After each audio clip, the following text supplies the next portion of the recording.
completely got the first down. Quinton inside the 45. Fighting Lions all the way down to the 42-yard line. Tyrone Wheatley, the battering ram, has a Raider first down. Just 10 inside the Lions 30. Play action bootleg. Gannon's got room to go. 25-20. And he steps out of bounds. The Raiders first down on the 15-yard line. Touchdown Raiders. Randy Gordon blocked it. It's a touchdown for the Raiders. Randy Gordon does it again.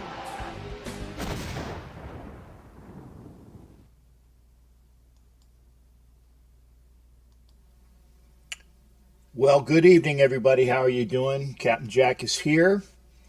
And looks like we got a good crowd out here. I want to thank and welcome a new viewer, Azul Grande. And I think I said that correctly.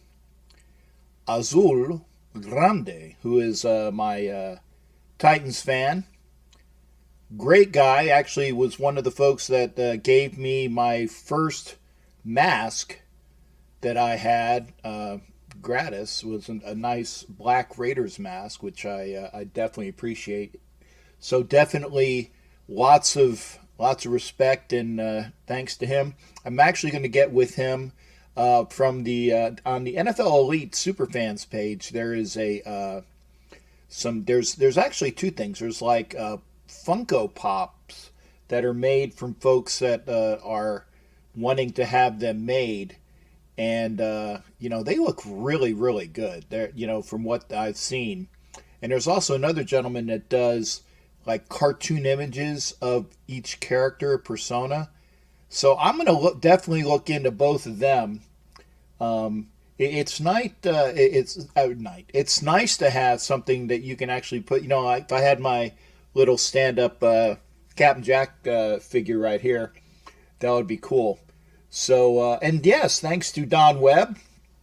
Tyro Wheatley, Randy Jordy on the call from Greg Papa. There you go. That's what Mike was talking about at the end of Eddie Rice's version. And by the way, great version from Eddie Rice of the Autumn Wind.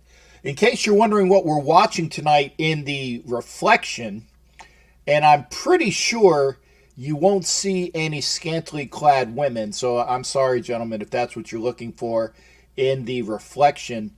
We're not going to get that tonight. We are watching probably one of the greatest movies that it missed my list.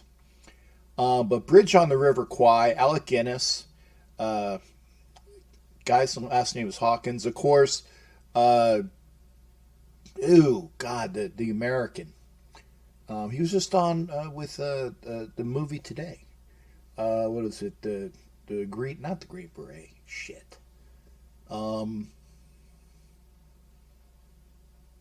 It was just on TV. Same channel, too. Anyway, so if you're wondering what we're watching, that is Bridge on the River Kwai. I'll get it. William Holden. There you go. William Holden, the American here. Great Academy Award-winning film. Again, older for folks that if you don't like old movies, sorry. If you do like old movies, make sure you check it out. Academy Award-winning. Best picture. On Facebook, I want to say hello to everybody. I'm going to be missing some folks because I didn't quite get them in time. Welcome to Fred Lujan, G. Michael Smar, Jack Varela. Jerry White is on both, I see. David Julian Chavez and Alejandro Torres is on both as well. Thanks again. Chris Lentz is in. Mike King. JD is in the house. Thank you for being here. Richard Crooks. Anthony Esparza, Ed Winchell, who I'm sure will probably come over on YouTube in a little bit, and Linus Graham. Linus, good to see you, brother.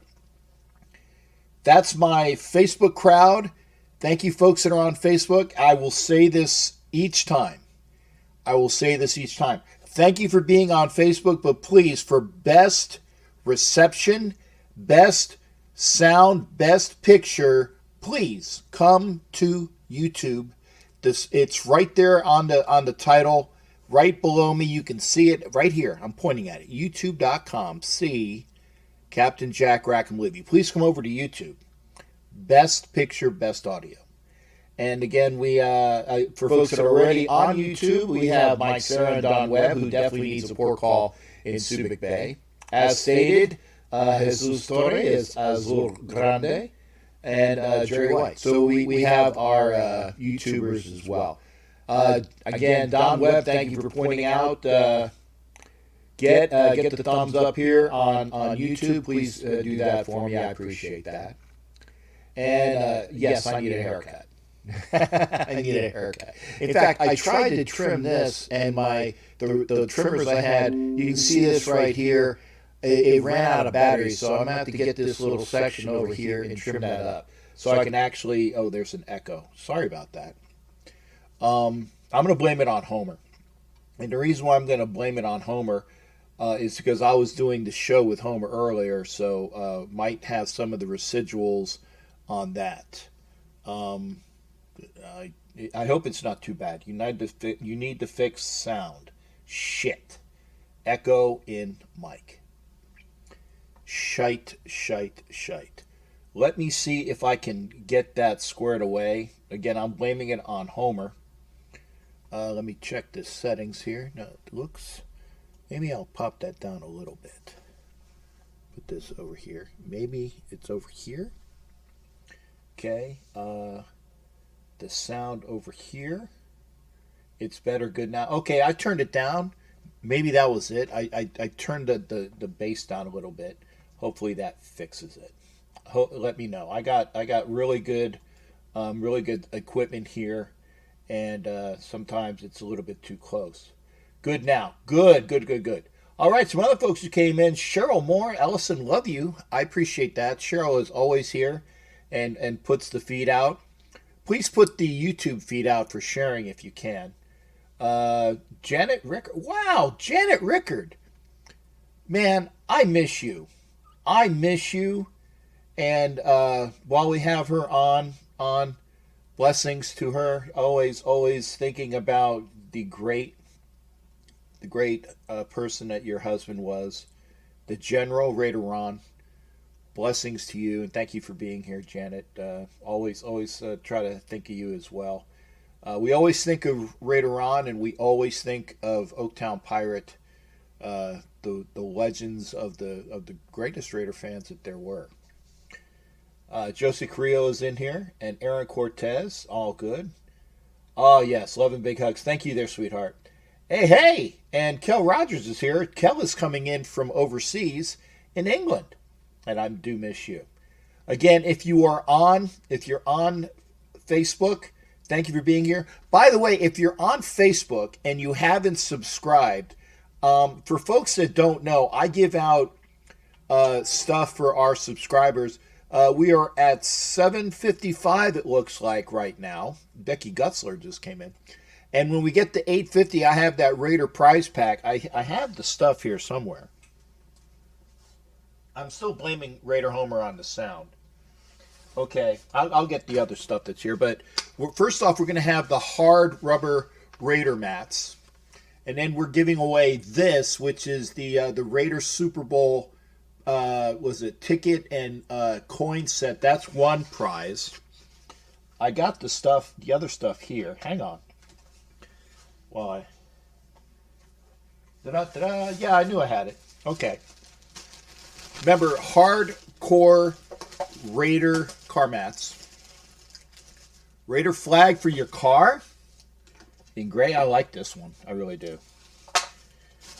Have the homemade eyeglass, sunglass holder. Put your sunglasses and eyeglasses in here. Homemade Raider design. Right there. Your Raider football, kind of deflated, but I'll put it back up in inflation when I get a chance to. A special prize, a Pirate Captain Jack. I like this little can opener, special for me. And we're gonna give you some. The wrist swag, Raider Nation Invasion of Miami from a few years ago, and the Chapel of the Chimes wraparound as well, right from where the crypt of Al Davis is, given out as a prize.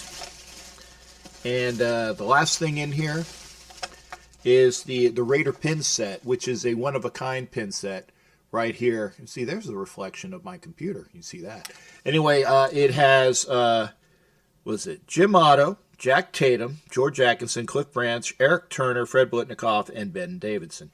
And I might throw in some other pins when I find that as well. So again, if you are not a subscriber, please go and subscribe.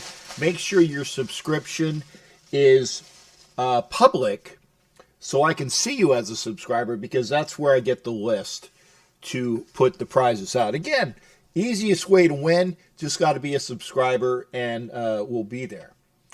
Ben Newsom is here. The pimp is in the house. Good to see you there, brother. Really good to see you. Oh man, I miss everybody. I miss everybody. I can't even tell you how much I miss everybody. Valerie, call on me, Valerie. Yeah, I love Valerie, and I love that song too. Is over there on YouTube. I did say Becky Gutzler came in, so we're in there as well. I'll try not to sing. And first thing we'll do is let's go, and we'll do what we like to call Captain Jack's News and Views. I see that my microphone is on, which is good, because this way I don't have to worry about you saying, hey, I can't hear you. And that's the good thing. Right from News and Views, we're going to go to the first shot, which is a cut to the quick hits. Ooh, get rid of that background there. There we go.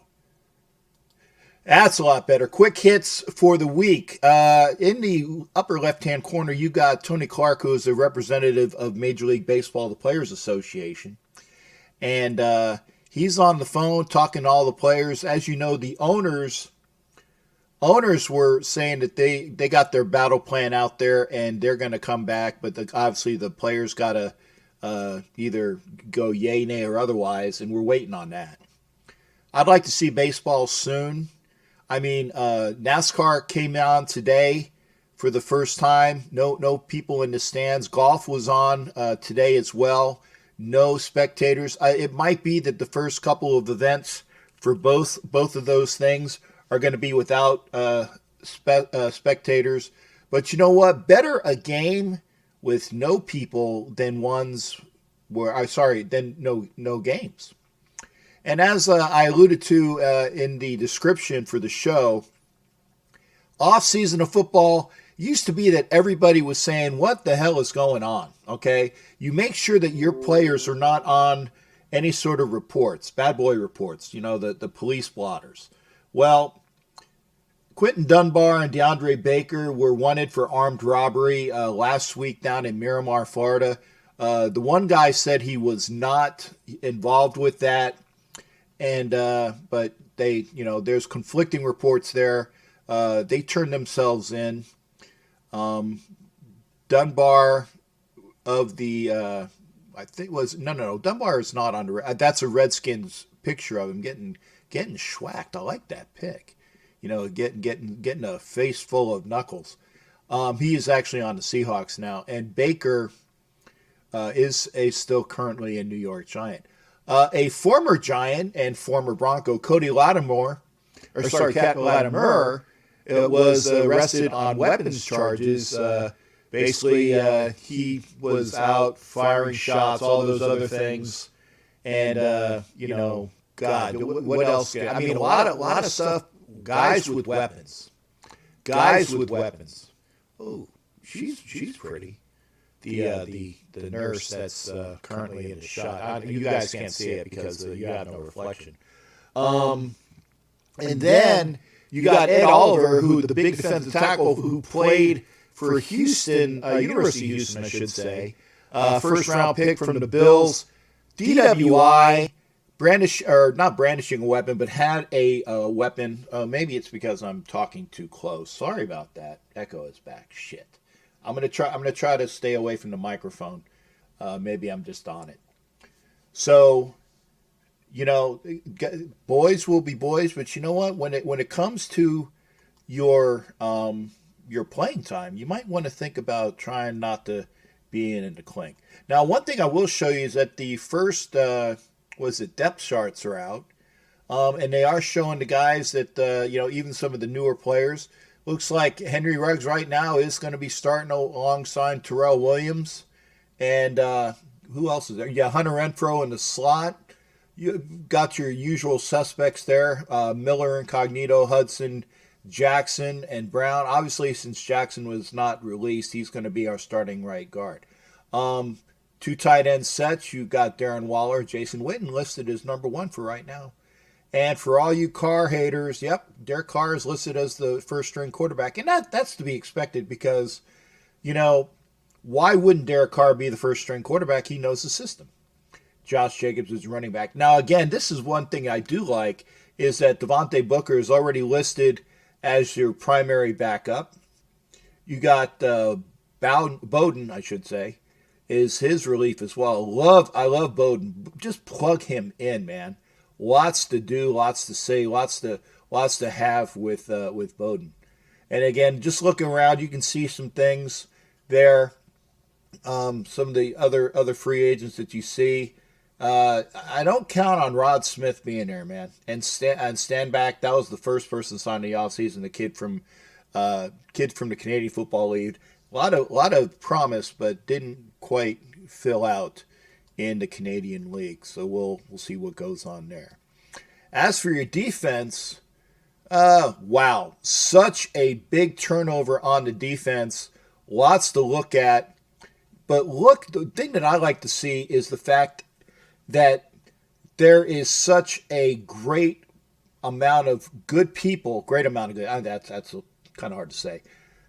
There are fantastic backups in all positions, okay?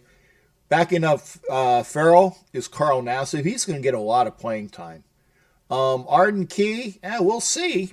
We'll see if he hangs on there. Right now he's there. Mo Hurst starting in front of Hankins. I can see that. Malik Collins in front of P.J. Hall, most definitely. P.J. Hall, I don't expect to see him at the end of the season. He's going to really need to push to keep on there. And obviously our linebacking core, my goodness, they've been so much more improved. Strong side, you got Nick Kwiatkowski, Corey Littleton in the middle, and Nick Morrow. And we had a discussion with this with Homer, and he was saying that he fully expects Tanner Muse to be a starter from jump.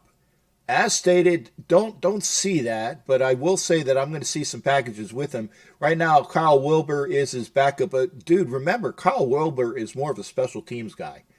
And so I don't anticipate him really being a backup. Muse is going to move up quickly. Damon Arnett is already listed as the left corner opposite Trayvon Mullen. Don't see that.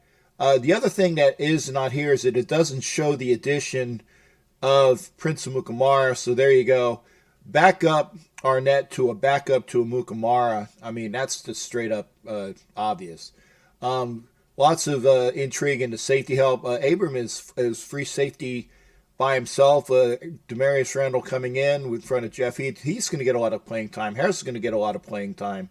We'll see beyond that. And you see some of the other folks that are panning out amongst for the other spots in the Raider transition. Also special teams, and it doesn't say anything about a backup punter yet, but there will be a leg in there. There will be a camp leg. Looks like A.J. Cole has that spot pretty much locked up, pending other things. Carlson will be in a fight with Eberle, and Sieg will be in a fight with Liam McCullough, the kid out of Ohio State. So look there. Also, where it says punt return, kick returner, fully expect to see Bowden back there as a backup to Richard. So we'll see what goes on there. Now, here is the best thing that I cannot wait to show you. Man, if you think we're going to have fun tonight, rock and roll. Make sure you are here next Sunday. I am opening up with the one and only Violator. Wayne Mabry will join me here on my show.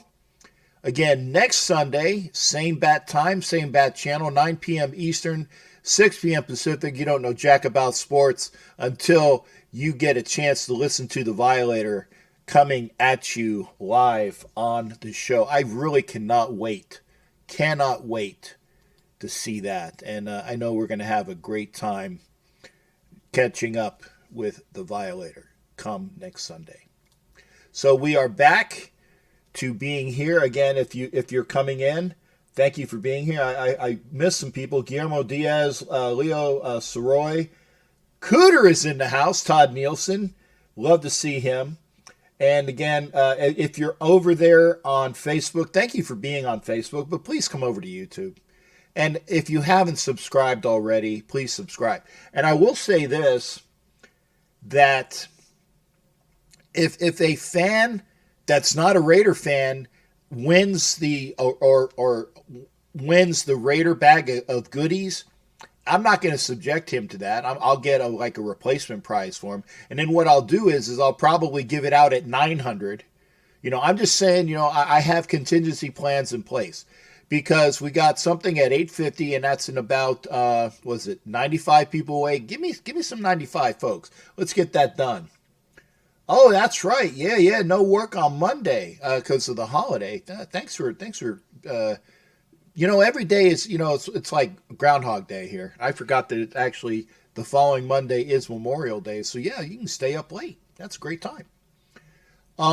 As stated, if a non-Raider fans win, we'll hook them up because I love everybody out there. Thank you for being a member here. So, thanks for that. We did our quick hits. I hope that everybody enjoyed the quick hits. And what we got right now, we're going to open up the phone lines. I think I got the phone on. We'll get right to it. Again, great being here. Thanks for being here. Aaron Cortez came back over here on Facebook. Again, it's Sunday. Normally I have a lot to talk about. I mean, same day, different, or was it same time, different day, DFD, same old S. There you go. Again, one thing I will say, again, check out the Homer podcast when he puts it up. Myself, Homer, and Asylum, we're on talking Raiders. Lots of Raider talk, man. At least an hour and a half worth. And that's even after he does the cuts. And he takes out the swears. We'll do that. And again, what I'm envisioning and hoping I'm planning, and I'm going to work on it, is I'm going to have a Skype line. So if you're overseas, and when it gets done, I'm definitely we're gonna have sound. That's for sure. Video, we'll see. I ain't really worried about video because we have the callers that come in, and FMC, fully mission. Well, no, it's not fully mission capable. SOS DFD. Yeah, I know Don will get that. But again, we'll have that Skype line hopefully pretty soon, and we'll be good to go there. So again, if you want to be my first caller, hey, that'd be great. Love hearing from everybody. Again, line is open. More echo. Man, what? Homer, I'm blaming this on you. Is it because I'm too close to the microphone? I don't know. Audio issues from earlier. Okay. I apologize. We did have some audio issues earlier. I'll check them. I hope it's not too bad. Vicky Orr, thanks for coming in. If I turn down, okay, I'll turn down. There you go. I turn down the headphones, so maybe they're being not so loud. Hopefully that'll be it. Going in and out. Damn. I wish I had a tech here to figure out why. I apologize. I don't know. I did all of the settings. No more echo, and you didn't touch anything. See, so it's going in and out. I don't know what to tell you. Well, hopefully Homer and I will look at that later on. We'll get things squared away. Again, let's get a caller in here. Hopefully, I said Vicky, and again, Vicky coming in. Jared is here. Thanks for seeing there. I'm fine. It might be an in and out thing. Hey, you know what I'm saying? An in and out thing. Hey, you know what I'm talking about. Hey. Line is open, 813-699-0834. I did turn down the volume on the the volume on the speakers. Hopefully that won't be an issue when a caller calls in, because I know you can, trust me, I know you can hear me. I mean, you can probably hear me in the next county. So we'll get that. But now what I want to hear is when the caller calls in, is whether you can't hear the caller, and then we're going to have some issues. But we'll take care of that.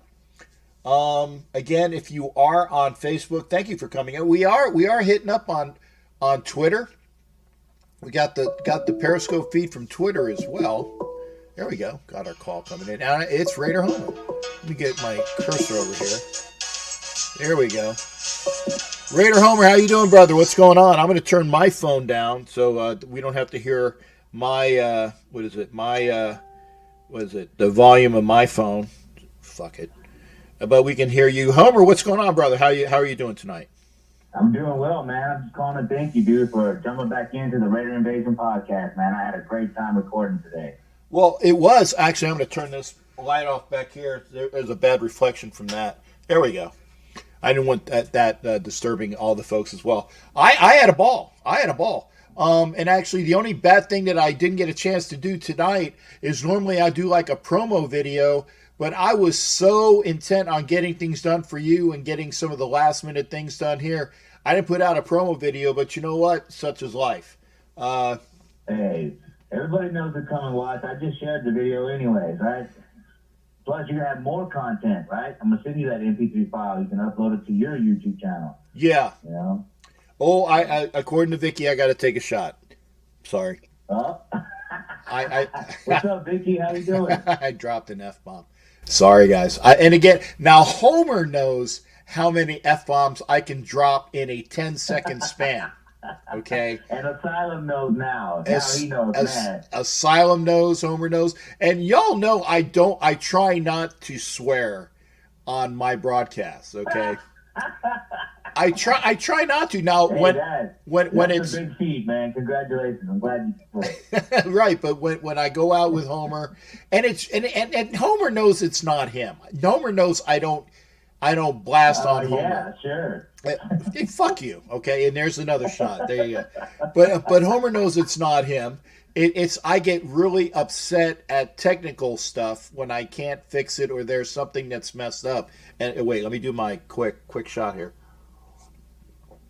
Oh, you gotta show them let them hear the God voice, man. Oh, yes. Okay, wait a second. Stand by. Yep. Hang on. Per Homer, God voice coming up. Don't fuck with the captain. I like that. I like that effects, man. I like that effects. Oh, That's the good thing about the board. Like I said, you can't do it. You can't do it without the board. I do have like a soundboard underneath me where the headphones are on.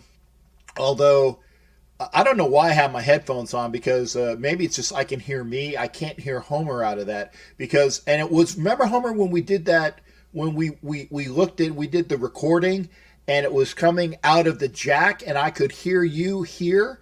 But if I do that again, nobody can hear you. So I gotta figure that one out. Maybe if I run the speakers. And your settings, look, this is how I do it. On my computer, I run everything through my interface, right? So I take an interface that I plug my microphone into, that's your soundboard, right? Right. And then I run the speakers out of that, right? Right. Out of the soundboard, the interface. And then what I do is I go into my computer settings and I make sure that my audio input is my interface and my audio output is my interface. And then I can mute my my speakers and still hear what's going on through the headphones. And there hasn't been any issues for me. Well, in order for that's what we got to do with yours. Yeah, in order for me to do that though, because I have the white and the red plugins for speakers, I will have to take I will have to change the speakers because I have Great Bose speakers as my speakers, but I think I have them into like the one plug, so I'm gonna have to get an adapter so that the one plug becomes a two prong. I can do that. I just got to get the adapter. I'll hook it up. I will get it done. Yeah. I think that's about where we're at right there. But no, man. Hey, you know what? Let me plug the Only Nation podcast if you don't mind, dude. I just got done working with Heidi Savard, and man, that girl. Man, she knows her shit, and I love working with her. Hey, and T3 was on there too. Y'all guys go check out his YouTube channel, T3 Sports Guy. He does T3 Raider Facts. It's a little podcast on his YouTube channel. And, man, you want to learn the Raider history, you'll learn it there. So yeah, I was going to say, if you're not getting it from Steve Hawes, if you're not getting it from T3, and again, T3 gives you a YouTube. It's not a visual thing. He even said that this is not to watch. It's the podcast that you put on when you're on your way to work. Great Raider history. Loved it, man. Really, really good stuff. So make sure, and it's what, T3 the Sports Guy. What is it now? Yeah, T3 Sports Guy. All right, that's his YouTube channel. That's what you search for, his YouTube channel. And then you can also search for T3 Raider Facts. Okay. So, yeah. And then I got a plug her as well. You got Miss Pacheco, although she's not in tonight, and it's My Raiders Story. For life, My Raider Story, yeah. Okay, at least I got that right today. For life, yeah. You give me help when I been able to keep without me. Come on, man. Well, hey, I know it has Raiders and life and story. You know, find it, okay? Find it, okay? T3. Hey, my heart's in the right place, but you know, unless I'll get a sticky note. Hey, Homer, this is a visual. Look at this. Okay, did you see it? No, I guess you're flipping me off. Yeah, well, no, I'm not flipping you off. I could do that, but I said "f you" with my mouth. Okay, but I didn't put it out. Okay. I heard that enough today, so I can still hear it. So yeah, we did. Hey, again, great hanging out with Homer. Now, Homer and I and Asylum will be doing more shows as time permits, and we have some good content. So look for us all, and we try to entertain you. I can't wait until there's actual sports to talk about. I mean, it's pretty bad when you're talking about the who got arrested and why. Hey, but you know what? We always got the Raider Nation, right? You had Mob Boss, you got the Violator coming on. You know, there's content there. Y'all want to learn how to be a Raider fan? How to pay attention to those guys, man. They've been doing it for a long time. You know, we can win. Of course, a lot of us have, but there's a difference, man, when you step it up, you know. So yeah, and boy, I can't. There's plenty of content. They're better than you. Better listen to them than Steven. Nobody wants to listen to Steven Ass. Oh, Steven Smith, ASS. I can't stand that guy. Oh man, Violator any day. Yeah, of course. And in fact, there's a video, and I didn't even give it a look because it's an Steven Smith video where he was talking about.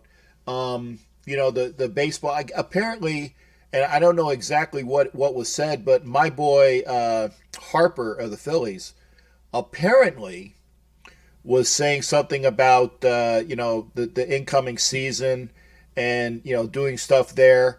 I don't know exactly what it was, but Steven Smith said that, he was full of crapola and Blake Snell.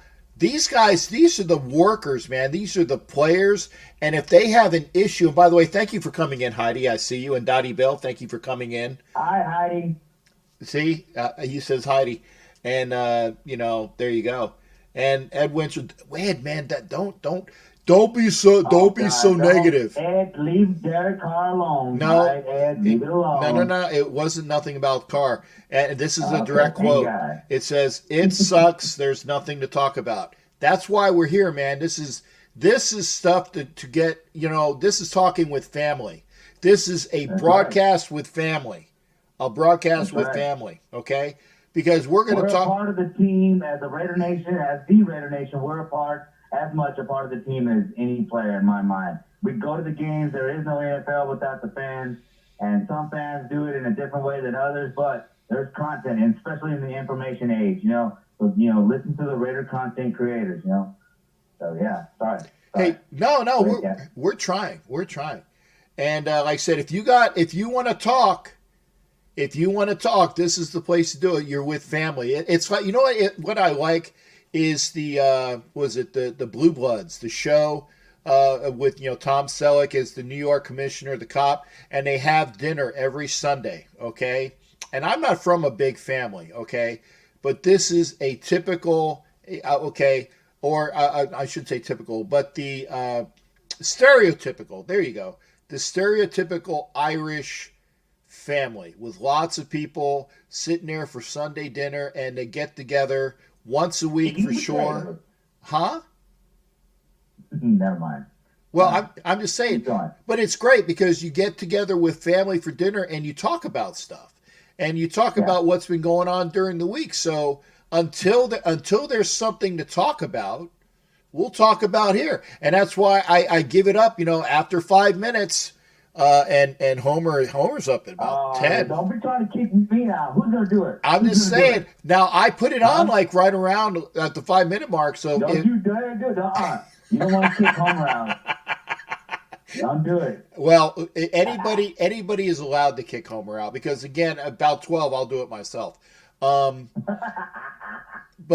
again, remember, there is content here, and we're going to talk about it amongst the family. There are folks that are watching. Thanks again. Again, if you're on Facebook, Lee Weber just came over. Thank you there, sir. And Johnny Branson came over on Facebook.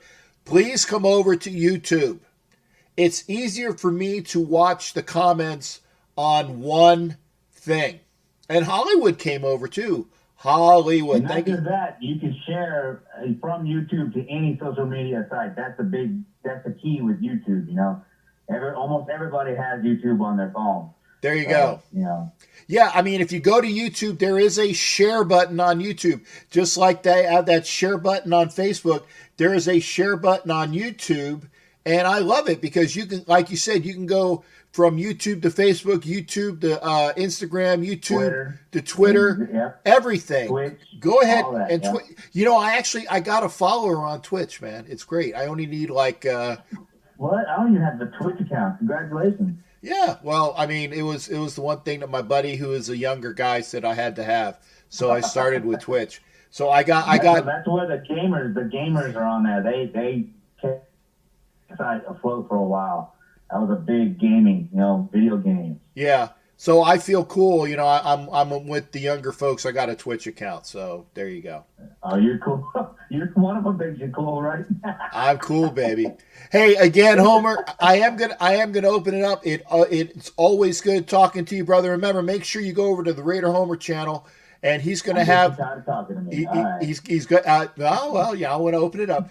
He's going to have his content up. He did it with us. He did it. Then he did the podcast with Heidi Stabbert. Bless her. Heidi Stabbert, love Heidi Stabbert and Angria Trask. Love those ladies. Oh yeah, and shout out to Ladies of Darkness. There you go, Ladies of Darkness. And then the other Jenny. I don't know Jenny's name. Jenny. What's Jenny's full name? Oh, man, now you done put me on the spot. You son of a... Okay. Go see the Ladies of Darkness. They're going to have their show on real soon. And hopefully I can get Angria in, and we'll have a podcast, hopefully, too. So we'll put that up as well. But again, always gotta hang out and hang with the family. Thanks, Homer, for calling in. Hey, tell Ken Thompson I said hi, all right? I'm gonna text him soon. Jenny Wildfan. There you go. Heidi says Jenny Wildfan. All right, brother. You take care. All right, bro. Later. All right. Good talking to Raider Homer. Always a pleasure. You don't need to knock him out anymore, so I need to change the graphic. No need to knock out the caller because he's already knocked out. Ooh. No, wrong transition. Anyway. Let me get this squared away. Right camera. Get rid of that. There we go. There we go. 813-609-0834. 813-609-0834. We're talking amongst family. It's Sunday. It's Sunday dinner. And again, I'm happy to have everybody here. I am going to blame Homer for something else as well. And I know he'll take it in good respect. Is that I had lunch today, and I did all of my stuff with Homer. I haven't eaten anything else. Raider Neil, thank you for coming in, shipmate. Good to see you. So I did the stuff with Homer, and I was on the phone with my buddy Chris Cuneta is a Microsoft guy. He's going to help me out with some issues tomorrow. If I get the sound mix figured out, And I need to get those plugins. And I'm gonna look because I got enough plugins. When I get that done, I'll go get that done. But when we get the Skype squared away, Homer, if you're not busy tomorrow, I want to get with you on those Skype settings. We can get a chance to do that. We're going to have Skype available. That means the Euros can come in. Yeah, I know, Hollywood, we're talking about that. There is an echo, and I apologize for that, but I'm going to try to get it fixed up. But there's only so much I can do. Apparently, it comes in and out. You got a bitch of an echo. Damn it. Again, apologies. Hopefully, it'll go away. Hopefully, it'll go. I'm staying away from the microphone. I have the sound on. You know what I can do? You know what I'm going to do? I'm going to mute the speakers until I hear a call. And what I'm going to have to do for that is that I'm just going to have to watch to see when there is a call. Although I don't like to do that in the one respect because a lot of times I can't hear the call, or I hear the rings before the call comes in. And there you go. That'll help out a bit. Line is open, 813-609-0834. Who's going to call in? Matt Marinovich, I love seeing Matt. He is always a part of the show in comments. Hopefully one of these days he'll call in. Raider Neil, good to see you as well. Again, it's Sunday. What else are we going to talk about? Now, if you missed it already, I went ahead and thank you there, Neil. Much appreciated. Raider Neil is sharing it up. Thank you, sir. And if you like what you see, thumbs up. Thumbs up down there in YouTube. Thumbs up. Great to see that. It doesn't really matter how many people are watching now, because some people come back and they say, hey, I couldn't get to your show because of the time. But, remember, whenever we do a show, and this is for this show, the Thursday shows, when we have interviews with folks, they're going to be on the YouTube channel. Homer's going to hook me up and get me some information so that we're going to be putting out this content is going to be pushed out over to various other networks, and he's going to help me with that. I appreciate that. I'm not stupid when it comes to technology, but I don't do this for a living, folks. I work for the government for a living, and I'm not a technology bubba. I'm an analyst, okay? I can read, I can write, I can brief. I will out-brief anybody. Anyone. I will out-brief anyone. Because I've been doing it for 30-something years. You give me information and say you're in a room with a group and you got an op going on and you have a target and you know exactly how many bad guys are there or what the intelligence tells you, and you give me a map, and I will sit in front of a map and I will say, this is where we are, this is our objective, these are the obstacles, this is the amount of folks that are the enemy that's in our way. I will out-brief anyone, bar none. And I don't say that egotistically, it's just I've been doing it for so long. 813-609-0834. So we had Homer in. Asylum is lurking. Raider Neil, thank you for sharing. And also Cheryl was doing it on Facebook, so thank you for that. I appreciate all of the folks that are coming in here and being an active part of the show, either via commentary, via shares, definitely via views. It's appreciated. Remember, if you were not here earlier, next Sunday, I'm going to lead with the one and only Violator, okay? So if you want to call in next Sunday, I know you're an AT expert, Don, but I'm still going to outbrief a lot of you bitches. It's what I do. And I know you do anti-terrorism like I do. You're in the same ballgame. But I love to see, and I think I've said this in the past, is that what really intrigues me is the stupid stuff. And there's a guy that hey Becky, thanks for coming back. is the stupid stuff you see in movies when you're an expert on the thing. And I love this scene in Crimson Tide. Okay? The most inane, stupid scene that you can have. Okay? And we won't even go into how, oh, I got my thumbs down. Took a while. So I got my FU, thumbs down. Whoever it is, thank you for viewing. You're in here. Got my thumbs down. Don't care. It's a view. It just makes me not perfect. Anyway, in Crimson Tide, the admiral, the 1-star admiral, or maybe he's a 2-star, comes in and he briefs the crew of the USS Alabama about the intelligence situation that's going on. Okay? And, he says, hey, this guy has this amount of forces and he's taken over the sub pen here and, yada, yada, yada, yada. They got this amount of troops. They have this many Akula subs. They got this amount of tanks. What's going on, right? It's a 2-star admiral briefing. The highest person in that room is the captain of the Alabama in 06, right? And he's briefing his wardroom. So a bunch of officers, not even 06s, and you got a 2-star briefing them. Thank you for playing, Johnny. That is so stupid.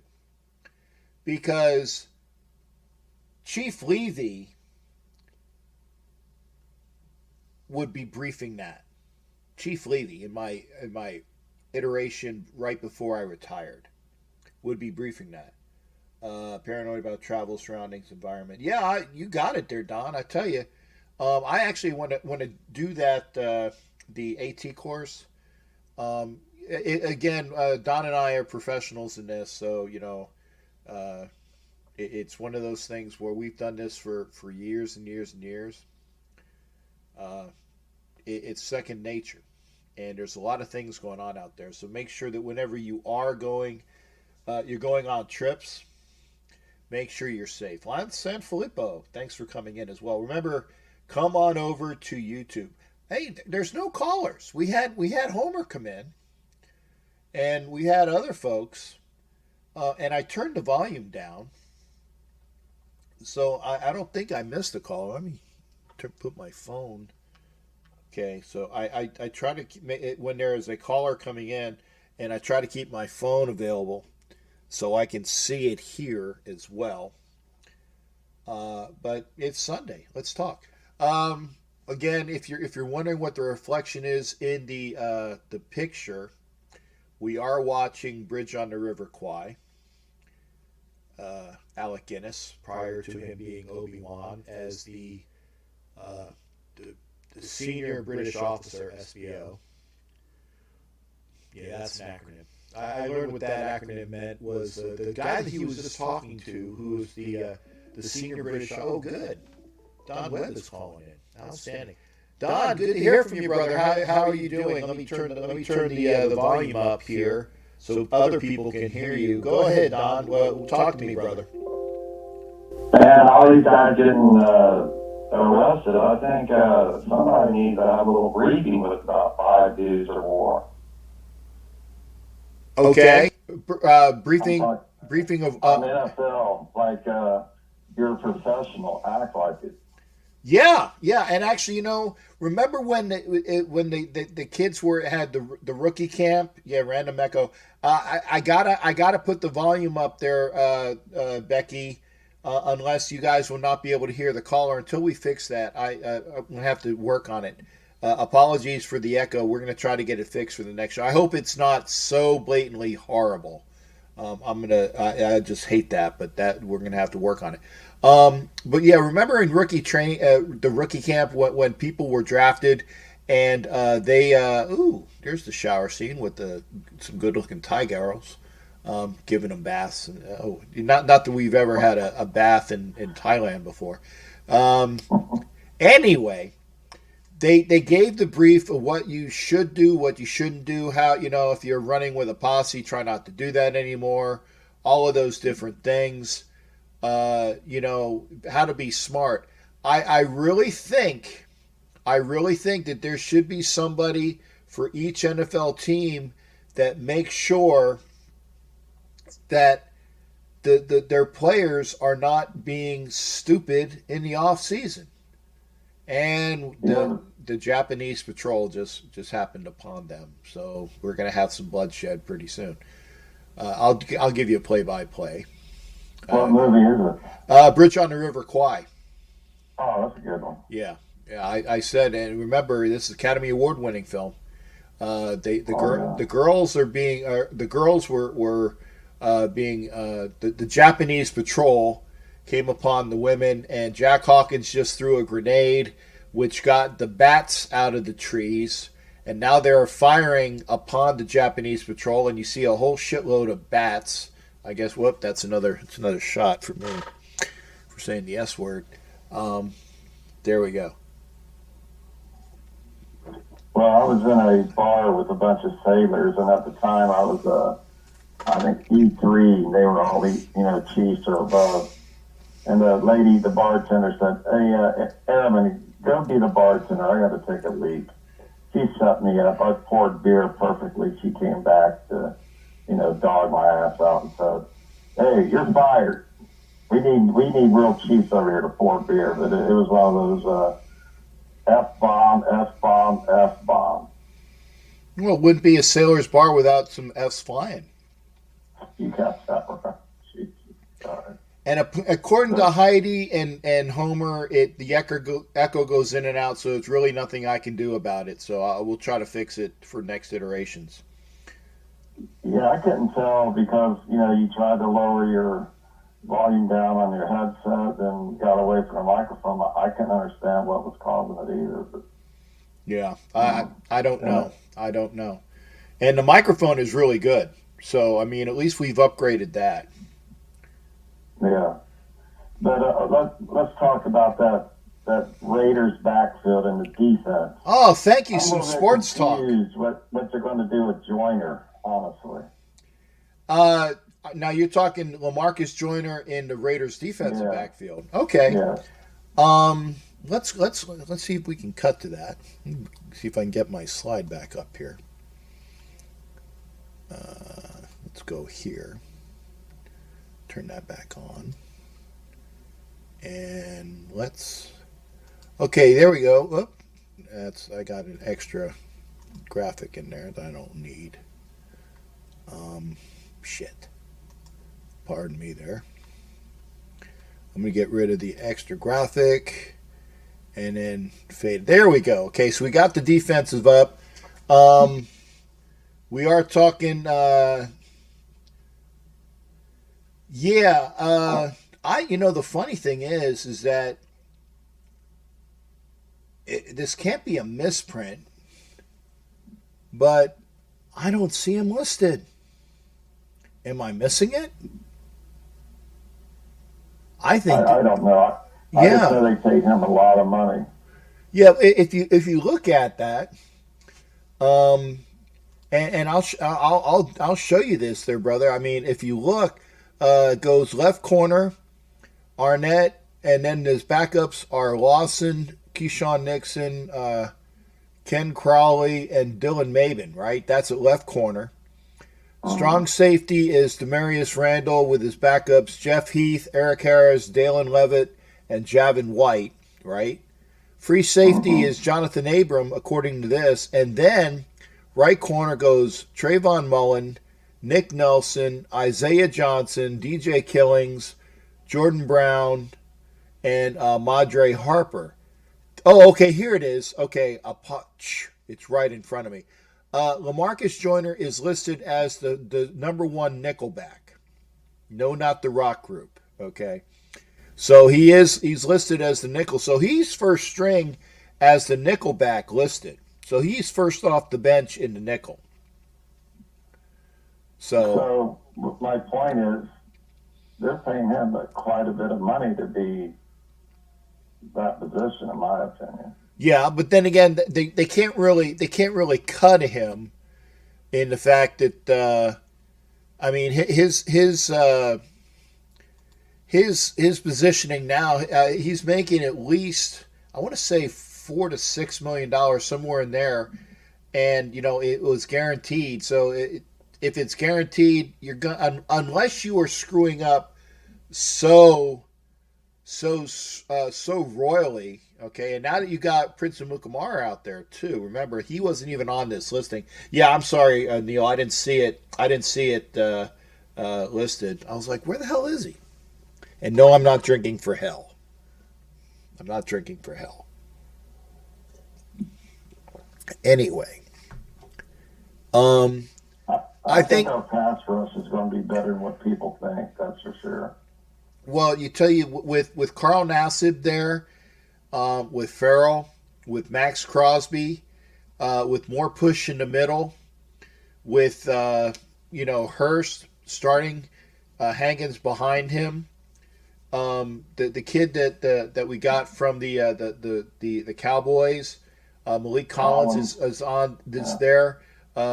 Rush, I believe, which is an apropos name for a defensive lineman. Rush is there. I took him out, but I mean, you're right. If you put more pressure on the quarterback, okay, then you're naturally going to help your secondary out, and the secondary is going to be I don't want to say it's an Achilles heel, but by the same token, it's going to be something that is going to need to be looked at, because you need to rush the quarterback. You need to make sure that you're obviously stopping the run. You need to make sure that you have somebody out there that can hit freaking the safeties or the linebackers that are there there you go, tight end. I was like, I'm trying to make a point here. They got people that are going to be able to cover the tight end for the first time in whenever. I mean, I can't even remember the last time we had somebody that can cover the damn tight end. Okay, they actually have addressed that here. So with the new safeties they have, Joyner is kind of on the small side, and that's why I said where Homer was saying that he sees Tanner Muse being a first stringer at weak side. I don't know. I think that he's going to come in on packages. When it comes out to where you need to maybe on a third down play, and you actually, I almost said no shit, but I just said it there for reference. But you actually got to cover the tight end. That's where he's going to be used. Tanner Muse on that play, because he's a bigger kid than Lamarcus Joyner. And welcome to Dorian Pullman, Laura Jimenez, and Mike Refuerzo. Thank you for coming in on Facebook. Thank you. Please come over to YouTube. Better sound, better volume. I know that there's a little bit of an echo. Apologies. We're going to have to work on the audio there, but it's still better. And Hollywood is saying he hopes everyone is staying healthy. I agree with you, Holly. I definitely want to make sure that I'm keeping on the plus side here, shall I say. Any day above the ground to me is a good day, and I want to stay healthy too. Make sure that everybody is staying healthy out there. But to your point, and Rude Boy, thank you for coming in. To your point, like I said, I think the only reason why Lamarcus Joyner is still on this team is actually 2 points. Is A, they want to see whether he can work well with Littleton, because they did have that time together with the Rams, and they did work well in sync there. One of the reasons why he was brought over from the Rams, and he had an off year last year, and his contract makes it such that if you're paying him anyway, at least have that veteran presence out there until he becomes a real liability. If he becomes a liability and somebody can perform better, then he will be gone. And that's just the way it is. He will be gone. Yeah, I think we need about 2 or 3 more tight ends to shore that position up. I agree there as well, Don. Hey, Don, we're up at 11, man. Thanks again for calling in. Always good hearing from you. All right, take care. All right. That's Don Webb calling in from Vegas. Line is now open again. We don't need to knock anybody out. Let me get to that. Line is open, 813-699-0834, 813-699-0834. Let's get somebody else in here. Hollywood, and if you're available, and Loretta, your wonderful wife. We were talking Clemson football earlier, and actually, you would probably know this as well. There are 6 Clemson folks on the team that were there for the championship games and then the other games within the last 2 years, and I can think of 5 of them. Okay, Hunter Renfrow, Cleve Farrell, Trayvon Mullen, Simpson, and Tanner Muse. That's 5, but there's 6 of them. I know the number is 6. Who am I missing? Because the other 2 are, like I said, there's 2 Alabama folks, which is Jacobs and Ruggs. So there's a total of 8 from those high caliber teams. Who is that Clemson person that I'm missing? I know I'm missing somebody, and I can't. I mean, I can go to the Raiders.com and look at the what do you call it, the roster, and figure it out. But I'm always missing this person. I figured that you would probably let me know. Line is open, 813-699-0834. So let me see who else came in. Clem Cowan, thank you for coming in. Again, if you are on Facebook, thank you for being there. If you're on, actually, I look. Twitter doesn't show up in the statistics, but then I'll go back to Twitter, and there's usually about 5 people watching on Twitter, which is cool. They don't show up in the statistics that come out afterwards. Okay. We get a really good hit from YouTube, and thank you everybody for being on YouTube. Again, if you're not subscribed, please subscribe if you want to be involved in getting well, for one thing, when we get to 1,000, this helmet right here, the Marcus Allen helmet, that is going out at 1,000 subscribers. It's authenticated, JSA. Okay, it's no shit, a real Marcus Allen helmet. So make sure that you are subscribed and your subscription is public. Gerard Toulouse, let me get that right. Jimmy Jacks, you think B. Williams will be a future star? B. Williams. Jimmy Jacks, who's B. Williams? The only B. Williams I know is Bernie Williams. I'm not hitting on that. So, unless I'm missing it, who is B. Williams? Jay Loke, thank you for coming in as well. Again, if you are on Facebook, come on over to YouTube. Do you think B. Williams? Who's B. Williams? If I knew what's the B? Am I missing it? Brandon Williams. Okay, thank you. Definitely a lot of good potential there. Obviously, anybody that the Canes have trotted out, very good lineage, pedigrees. They don't play scrubs, okay.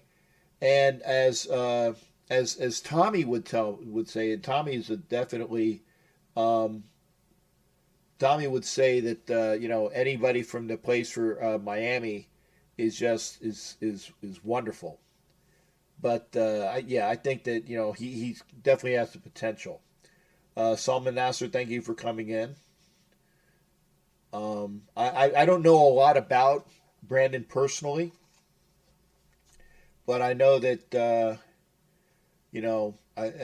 Miami players make for the most part have really good careers in the pros.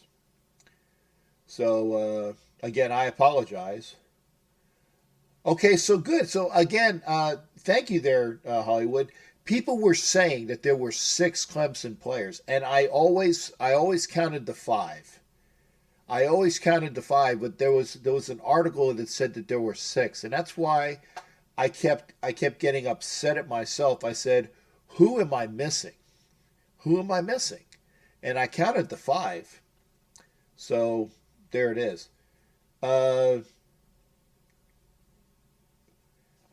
Jimmy Jacks wants to know when football is coming back. There's actually less news on football than there is on anything else. And I think one of the main reasons why is that the NFL is going to see how the other major sports get back with the fans, okay?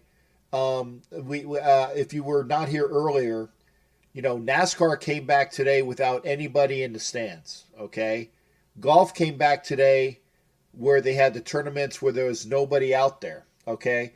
So football is going to look to see how the other major sports do their transition to having a season, okay? No, I'm not a fan of the XFL. Sorry there. Right. The NBA might come back without any fans. And again, that's the NBA and the NHL. Remember that they did not have any titles given out last year. Okay, no Stanley Cup champion, no NBA champion. They didn't say if they were going to resolve that or not. I think it's probably this going to be a vacant season because what the NBA and the NHL were talking about were, this was with the NHL because I'm here in Tampa, and that they were talking about having like various folks. Yeah, I know, Salman. I apologize. There is a bit of an echo. We were talking about it earlier. It comes in and out, and we're gonna get the speakers fixed with the with this, and I'm gonna get it squared away. I just need to get some more plugs so that I can run the speakers. Yeah, it comes in and out, Simon. Thank you for letting me know. It'll be in and out. But again, getting back to what Jimmy was saying, about the NBA coming back. Yeah, I know. I mean, it's easier for NASCAR, but like I said, baseball is going to be, Major League Baseball is going to be the, I guess, what is it? The stir in the drink. You know how Reggie Jackson says that he's the stir that stirs the drink in New York? Okay? Baseball is going to be the straw. Oh, there you go, the straw. When baseball figures out what they are going to do, of the first of the major pro sports, okay, that will have the season begin, okay? Because again, remember, we're already in baseball season and we're pushing that back, okay? And that's why the owners had that proposal, the $40 million proposal that was there. And they have to have Major League Baseball, the Players Association, sign off on it. Y'all weren't here earlier. We were talking about that. So that needs to be done immediately. So when baseball figures it out, it's going to echo back down. Do you think playing any sport with fans affect the game? Yes, I do, Jimmy. In fact, they were talking about it. I was up late last night, and, I was so bored. I was watching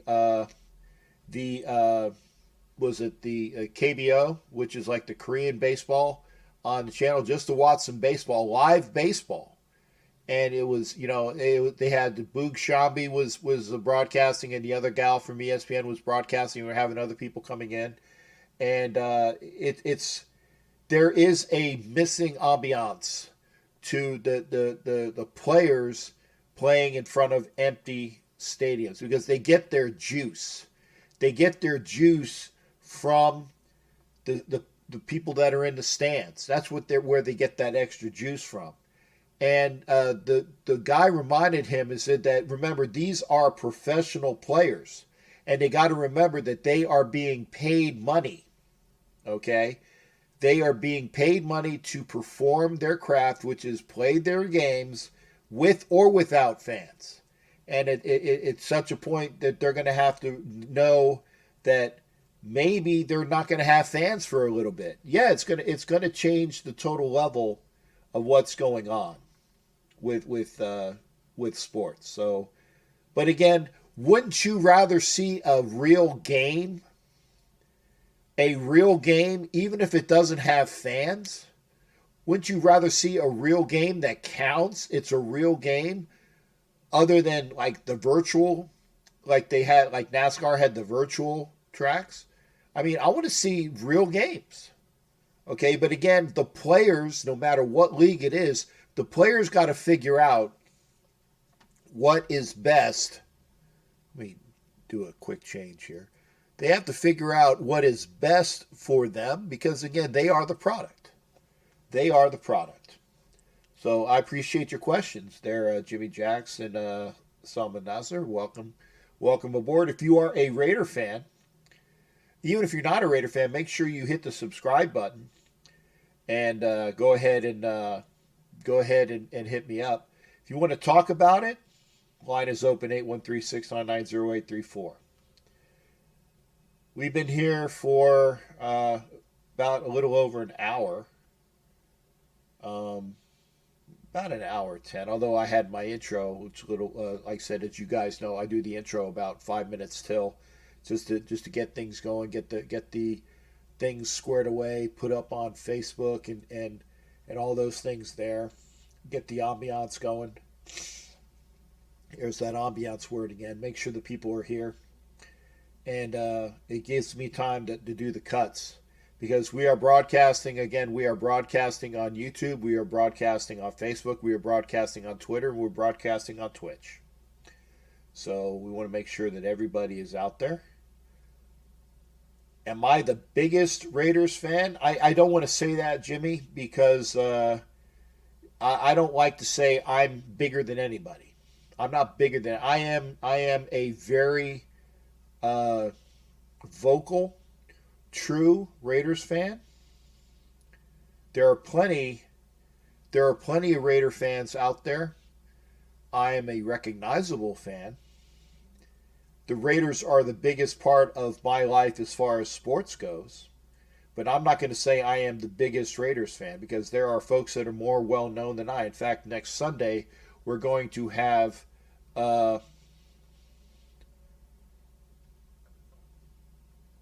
what an analogy of the black hole. Explain that, Solomon, I should say. Getting laid without a kiss. Podcast time's out. Yeah, no worry there, Squid. We'll get you in there. Born a Raiders fan, did you find your way there? That's a good question there, Solomon. For those that don't know, and I've said this before, I was in Philadelphia as a kid. I went to school with George Blanda's either nephew or great nephew. And again, I was shown. He goes, "Hey, my friend was Kenny Blanda. I don't know if you know who George Blanda was, but George Blanda is a Hall of Famer that played until he was in his late 40s. In fact, he currently holds the record for the oldest professional football player. I believe he played until he was 48 years of age." Anyway, I was watching Raiders football because Raiders football was always the broadcast on Sunday on NBC back then. And because they had a great audience and they had one of the best games, that they were one of the better teams in the 70s, so you would always see them. So that's where I became a Raiders fan, was watching the Raiders on TV every Sunday on NBC. And I fell in love with the logo, the uniforms, the hard hits of the Raiders. And remember, I'm a kid in Philly, and most Philadelphia kids, they stick with their teams. But I've been a Raiders fan since 1972, and I am a forever tried and true Raiders fan. You can tell by the stuff that I have around my studio. So that's true. Oh, your neck twitched again. Okay, well, Don has his twitches. So there's the answer to your question. Like I said, I don't put myself over any other fan. I don't. We're all true Raider fans are brotherhood and sisterhood of fans together. See what's going on Facebook. Ernie Madrid came in. Thank you. Mark Fulmer says we're going to do something special. I'm glad you said that, Mark. I agree. Ronald Wayne Duclos is in here as well. Let's see who else is in. Ray Anderson Jr. and Anthony Orozco. Thank you for coming in. And Valerie subscribed to me. Thank you, Valerie. It's good to see you. Williams wide receiver in number 16. Yes, okay. Get rid of some of these ads that are coming up. Grandfather taught me all about the Raiders. My love for the Raiders started from him. Hey, thank you there, Jimmy. And there you go. We were actually talking about it on Mother's Day. Was it Mother's Day? Was it 2 weeks already, or was it last week? And that especially for I can't remember. It was one of my callers got his love of sports from his mom, and my mom more so than my father.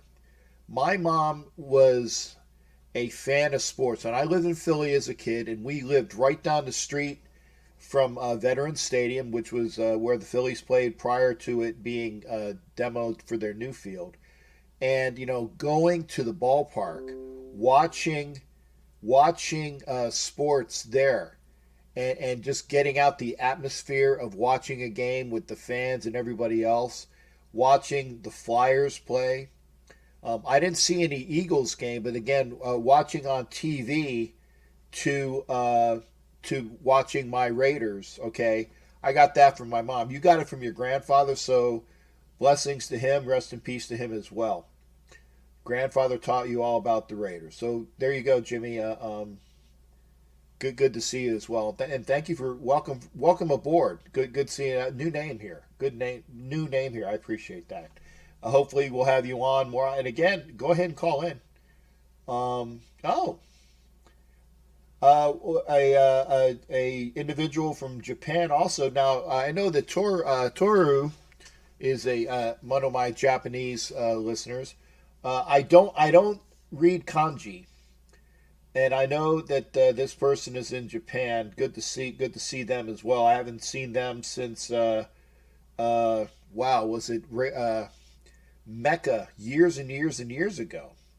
And I know who you are, and thank you for coming in again. When we eventually get the word of getting the Skype involved with our broadcast, we'll have folks call in via Skype.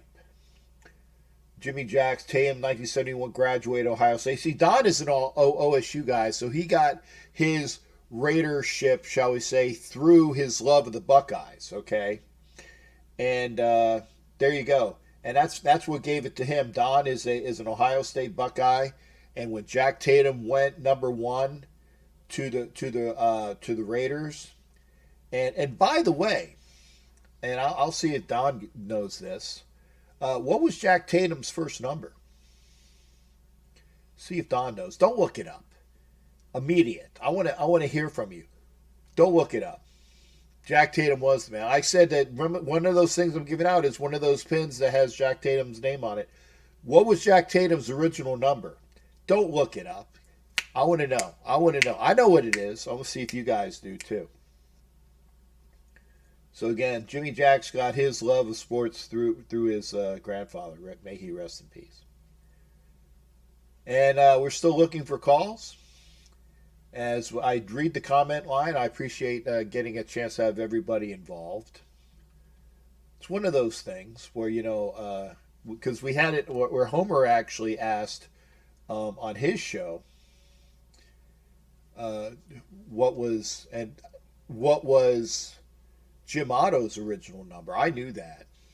I actually have that old jersey. There you go. Mike Serra knows it, 31. And if you see the game tape of the Immaculate Deception, yes, I said that correctly, the Immaculate Deception, you'll see Tatum lay a hit on, who was it? Was it Frenchie Fuqua? Yeah, Fuqua. There you go. Tatum just obliterates Fuqua. And, of course, the ball pops up. Phil Villapiano gets clipped by Mackinnon, the tight end. The ball gets trapped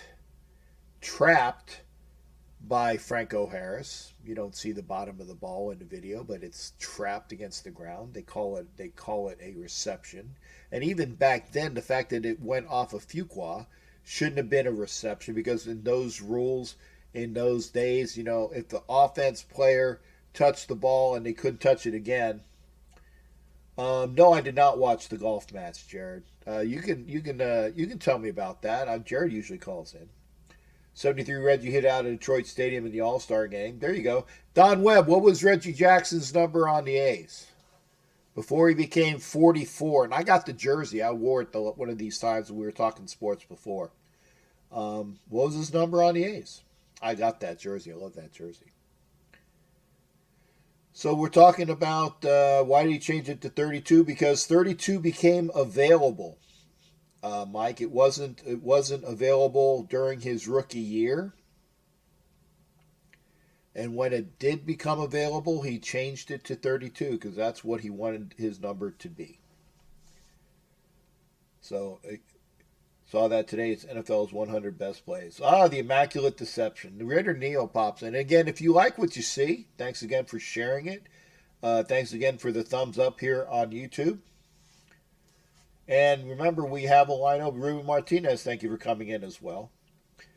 We are about an hour and a half into, or not quite an hour and a half. Gannon, hey, the best. That's another viewer I have not seen. Welcome to the show, the best. Thank you for coming in.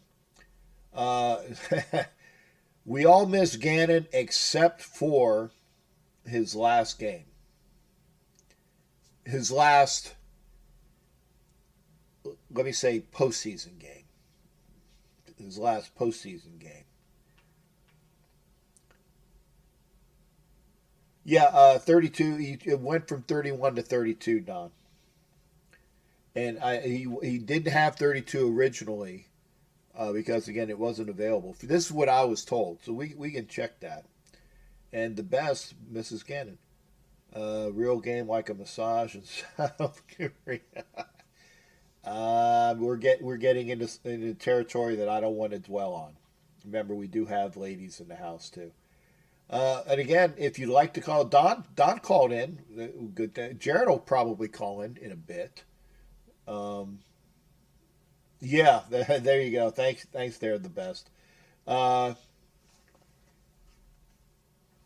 And I tell you, I understand that Gruden had the Tampa, because that's what he did when he was the coach of the Bucs,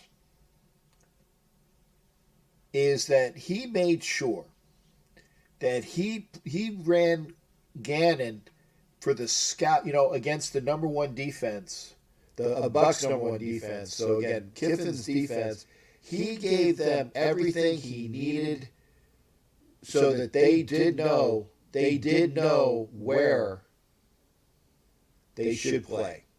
And they have the video of it, it's like, just like we were saying. But again, you got, I just can't see Gannon screwing up that much unless he was throwing the game. Who is the most underrated Raiders player in my opinion? Wow. Underrated player. I'm going to throw a couple at you, okay? And we had on, actually Homer had on Ira Matthews, who was a punt returner for the Raiders, who was actually the number 2 pick in the draft behind Willie Jones. Ira was a punt returner and a specialist as a defensive back, like a backup defensive back, punt returner, special teams guy. And biggest Raiders fan. There is a guy that's bigger than me. But Ira was very underrated. Here's another one that was very underrated. And I don't know if this name, for you older types that know Raiders history, And this is to Jimmy Jacks again. Steve Sylvester, number 66. Steve Sylvester was a backup guard, a backup center, and was a constant on the offensive line for years in the 70s. And Steve Sylvester, very underrated. Very underrated. And, you didn't get a chance to hear about, because again, I'm talking about Raiders that were there for a long period of time, long haul. Steve Sylvester, very underrated. I said Ira was very underrated. I would say that even though he was only on the team for a couple years, Greg Pruitt was underrated as a backup running back / returner for the Raiders. Granted, Greg spent most of his glory years, shall we say, with the Cleveland Browns. So Greg Pruitt, Ira Matthews, definitely still Steve Sylvester. And I say Steve because I'm an offensive lineman at heart. I played offensive line and very unsung. Okay. Dan Turk was another. Dan Turk was another one. Dan Turk being a snapper. He was like John Kondo in the fact that John Kondo was on the team for years as the long snapper. Dan Turk as well. Okay, very underrated and was again an important position as the long snapper. There's another underrated guy. I would also say again, I like this question because it makes me think about guys you don't think about. Art Toms, who actually today I believe was the winner in the greatest athlete from New Jersey. I saw that it was one of those things that they had on one of the Facebook sites. And he won, I think it was like about 63% to 36%. Art Toms was voted the greatest athlete in New Jersey history. Very underrated Raider. A lot of people they even screw up his name. They call him Art Thomas. It's not Art Thomas. It's Art Toms. And Art is one of the most down to earth, nicest guys you can ever meet as well. Art Toms.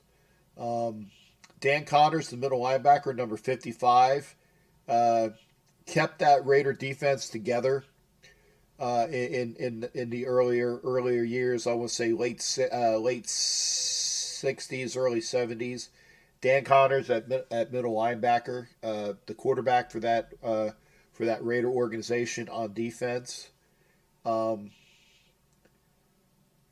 Wilson, who was a defensive back in the late 60s, early 70s. I think he was the nickel back. Very underrated as well, Demaya Wilson. Remember, you heard about oh my goodness, Soul Patrol. But Demaya Wilson was like the fifth person there. He was like that number 5 defensive back. Terry McDaniel, yes. Yeah, and again, I'm going way back, and I apologize there, Mike. Terry McDaniel is a little bit more recent, but yeah, Terry McDaniel and I believe he was a Tennessee Volunteer when he came out of college. Played a great amount of games for the Raiders. At the end of his career, you know that he was slowing down, and they probably should have made him move over to safety, but they kept him in a cornerback. But yeah, very underrated player for the Raiders. I would say that let me see, Gans actually because Gruden knew exactly what was going to happen. Yeah, that's true, Matt. But I tell you, even if you had, if you knew what the plays were, you got to suck real bad deliberately to give as many as many interceptions, as many bad plays as Gannon did. Folks coming over from Michael Fuqua has joined us, and Rocky is it Rigo or Rego? I apologize. If you're on Facebook, thank you for being here. Make sure you're a subscriber on YouTube. Subscribers on YouTube are eligible for the prizes available at 850. Like I said, I'm giving away the Raider prize pack where it's going to be the hard rubber car mats and a bunch of other things which are on the beginning of the show. There's at least two, lots of good knickknacks, and we'll do that. Jared is calling in. Jared, thank you for calling in, brother. Good hearing from you. So you watched the golf match today. What's going on there? Not much, Jeff. How you doing today? Yeah, I did see the golf match today. It was a damn good, entertaining match with Rory and Ricky. It was a lot of fun today. Okay, now, like you said, who was in the final disposition of the golf match? It was Rory McIlroy, Ricky Fowler, and a DJ, and then there was one other guy, however, Matthew Wolff, however, and it went into a sudden death, if you will, Howard. And like I said, Rory delivered the winning shot, Howard, surprisingly. And like I said, they raised more than $5 million for the relief fund time. Like I said, they hadn't won a skin since the sixth hole, and he had a chance to win. DJ had a chance to win the final six skins worth $1.1 million. But both missed, and they returned to the par 3 17 for a closest to the pin contest.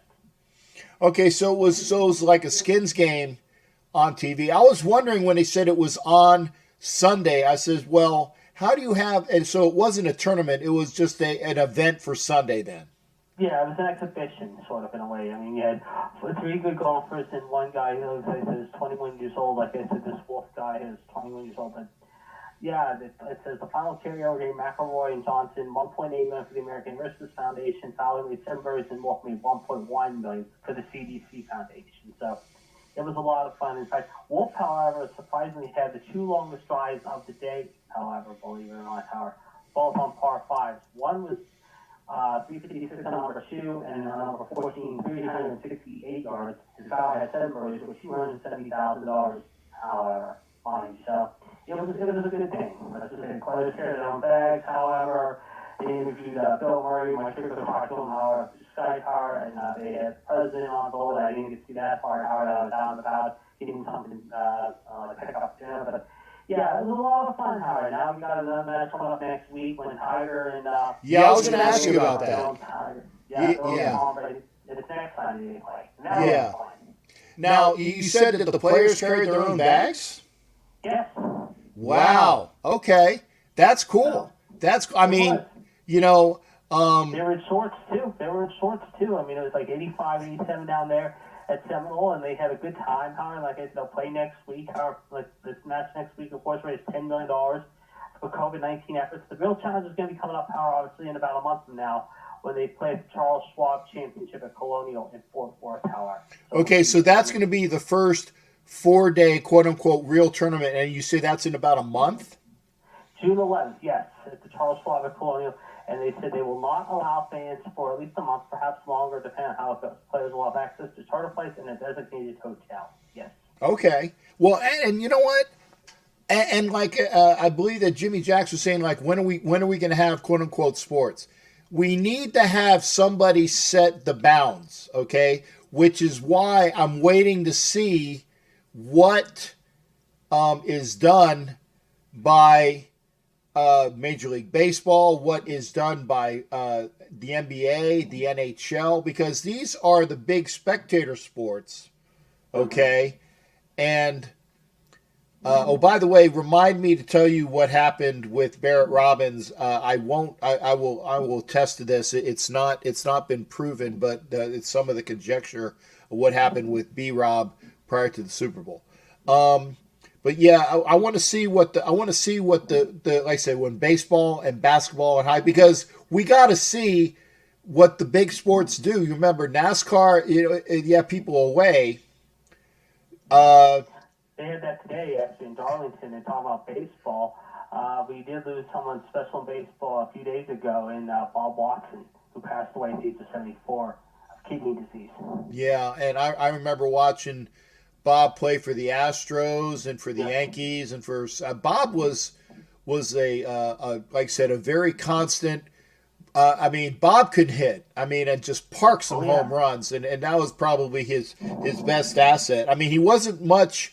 I say this with respect. I mean, I'm sure he played the field good enough, or he wouldn't have played for as long as he did. But Bob was a hitting specialist, man. I tell you, Bob would. And he has the distinction to become the first African American World Series champion, Howard. But the first time I watched him, I think, Howard, I mean, I saw old footage of him on YouTube and whatnot. But one of the things I do remember him from, Howard, was the Bad News Bears movie, Breaking Training, Howard. They filmed that at the Astrodome in the late 70s. How I watched it as a kid, and I have the movie now on DVD, and I forgot him and some of the Astro players were in the Astrodome when they filmed that movie back in the mid 70s.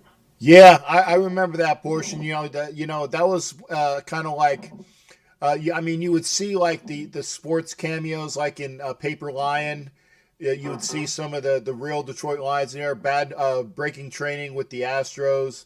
That was the big thing back then, was to get the folks in there and get as many good cameos as you can, and just so you can like get the audience in there. So yeah, I mean, I remember that a lot. Yeah. But yeah, it's good to see that today for golf and everything like that. Howard, and talking about entertainment, Howard, of course, we also lost a very special actor over the weekend, Howard Fred Willard, believe it or not. Yeah. Yeah. Very funny guy. I just watched that show actually last night, Howard. Last night I went to a friend's house. It's funny, we were talking last night about movies, Howard, and we were just sitting around, of course, 6 feet apart as usual. We just sat there, had a couple cold ones, and we were just laughing outside and talking about movies. And I brought Fred Willard, and my friend said to me, Fred Willard passed away. He said, yeah, he passed away Friday night. He says, and my wife says, oh, I remember him from Spinal Tap. I said, yeah, he was in Spinal Tap. He was Best in Show, Waiting for Kaufman, and those were great movies there. And we laughed and joked all night long for a good hour or two. It was fun. Yeah, I remember him being like the number 2 guy in the train for the train company in Silver Streak. Yes. Remember, because he had to go find his supervisor in Silver Streak, and he went into the one thing, and the one waitress who obviously he had probably was messing around with, and was thought yada yada yada, and then she's like, oh well, if it isn't Little Caesar of the Railroad, she's like, quit it, Marcy, I need to find Don. It's like she's like, well, okay. He was a funny guy. Yeah. I can remember watching. I mean, when I was in high school. I mean, they used to show on Nick at Night all the time. The old former Tonight shows with Martin Mull. I could still laugh at those, but if I need to laugh from Fred, I mean, Mighty Wind was funny with him, but just the Best in Show when he was the dog announcer the whole time. Am I wrong? Or does he have 2 left feet? And I do that quote all the time from that movie. But he will be missed. He was a true laughter guy. I mean, he was on Modern Family for a while, being Ty Burrell's dad as Frank Howard, and now we lose him here all of a sudden, and it sucks. Now, wasn't he in like the American Pie? Yeah, he was in one of them. Yeah, he was the father of. Allison Hannigan, right? Yeah. Allison Hannigan's father. Yeah, boy. Yes, that's right. Yes. Yeah, I mean, he's such a great role. That. Yeah. Yeah, I mean, it was in so. I mean, great character actor as well. And I meant to tell you. Unfortunately, I did, and you know what? I actually forgot to put out who was, because remember I said that I'm going to take somebody to the movies. Unfortunately, it's not you, Jared. I did, and this is, I've been meaning. I said because I've been needing to tell this because I did promises, and there was only about like 10 people that were eligible because they had, I said you had to have all your 5, and you had to have it in a certain way. And I forgot to and I've been meaning to tell people, but I forgot. The winner is Don Webb. So Don Webb and I... Don and I talked movies for a little bit. Don and I were training movies like the last couple weeks too. We talked a lot about other movies, like I told my bunch of my questions, I told you.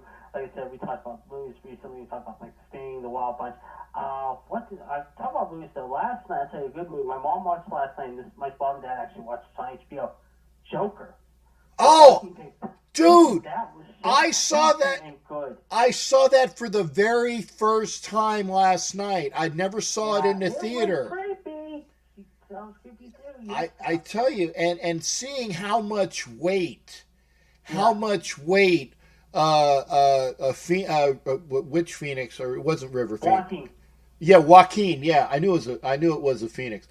How much weight he had to lose, and I heard about it when he was on like the weight night shows.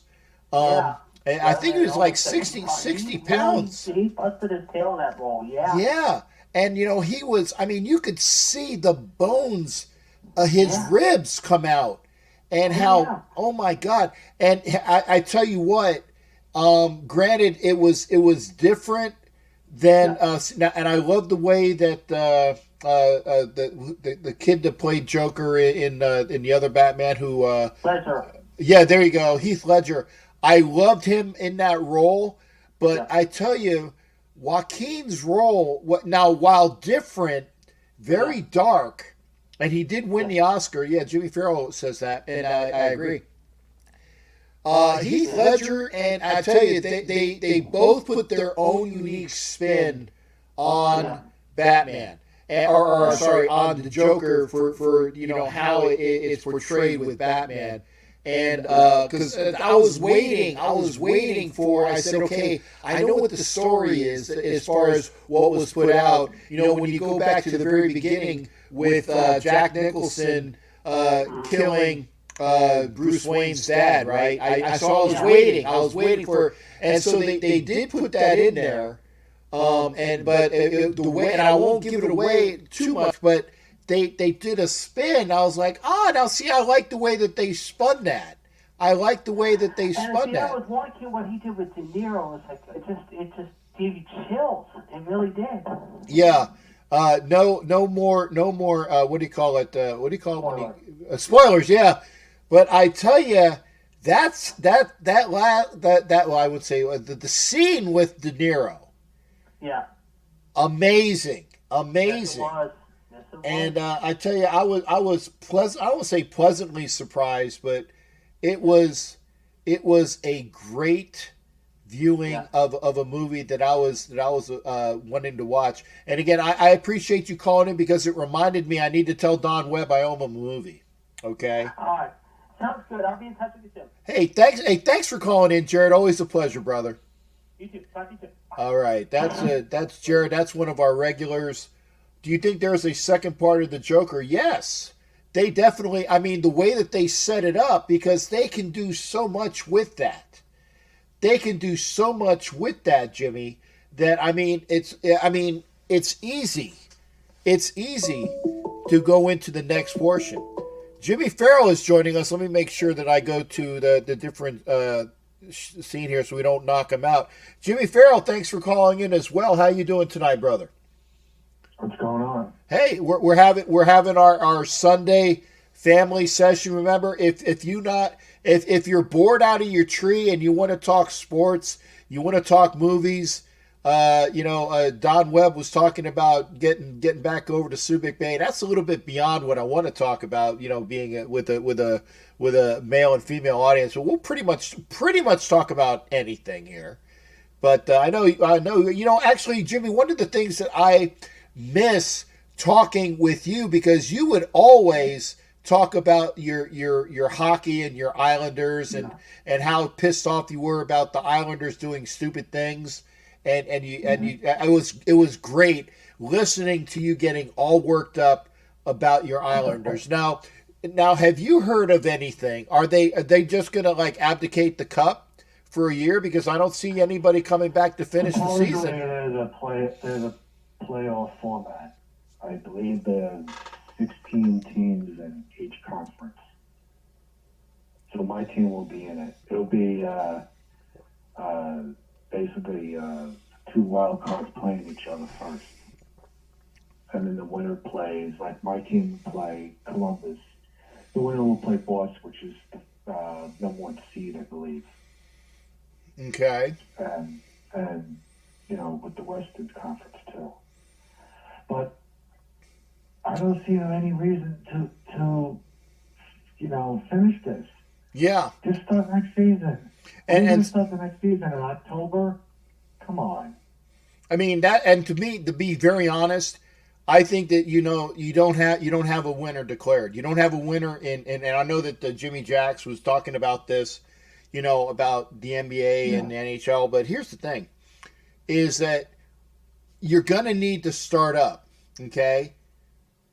The amount of effort that it's going to take for a startup, and then for them to go into the playoffs immediately? No.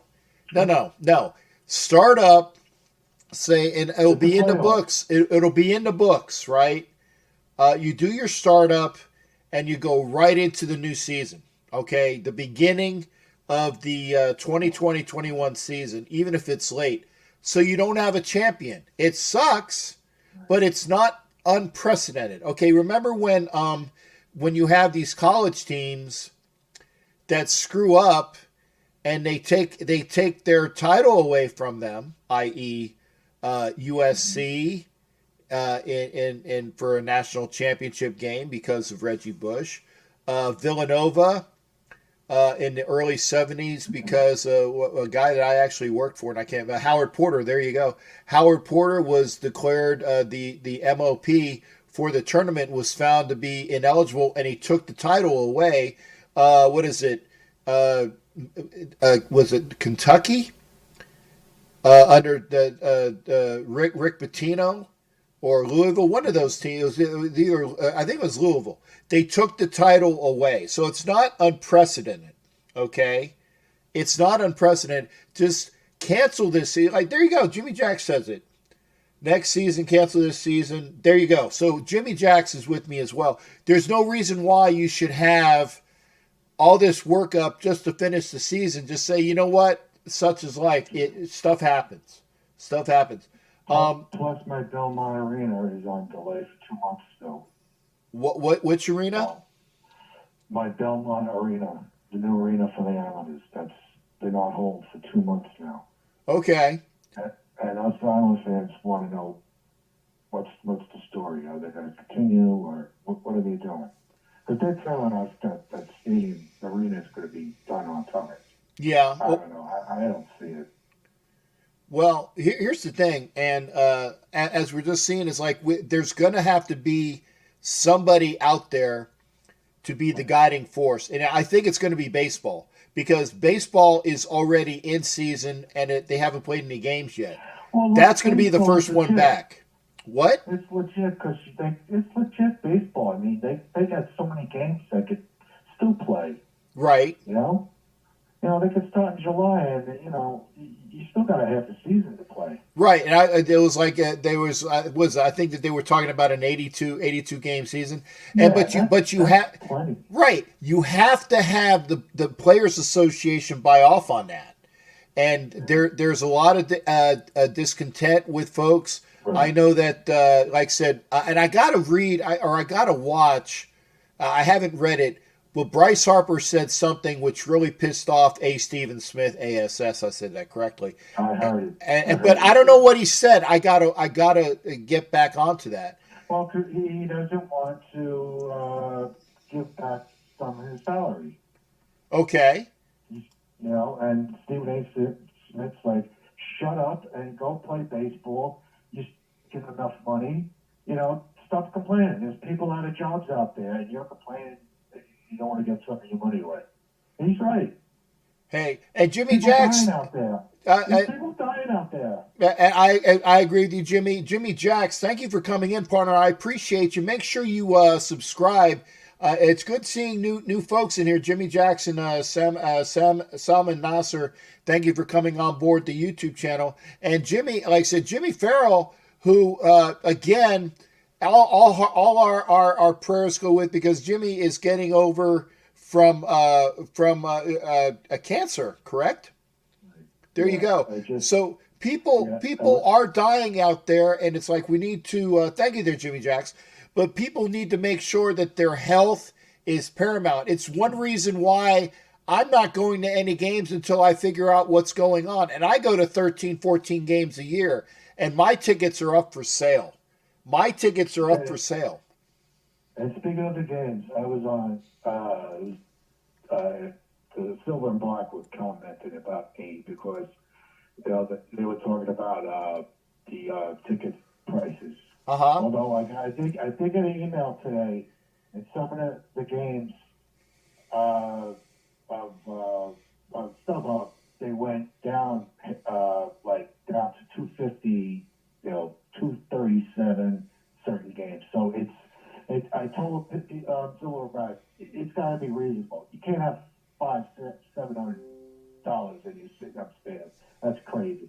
And those guys just say, well, that's the market. That's fake. It's like bullshit. That's greed. Yeah. That's what it is. Now, I put my tickets up for what they had for what the prices were going for.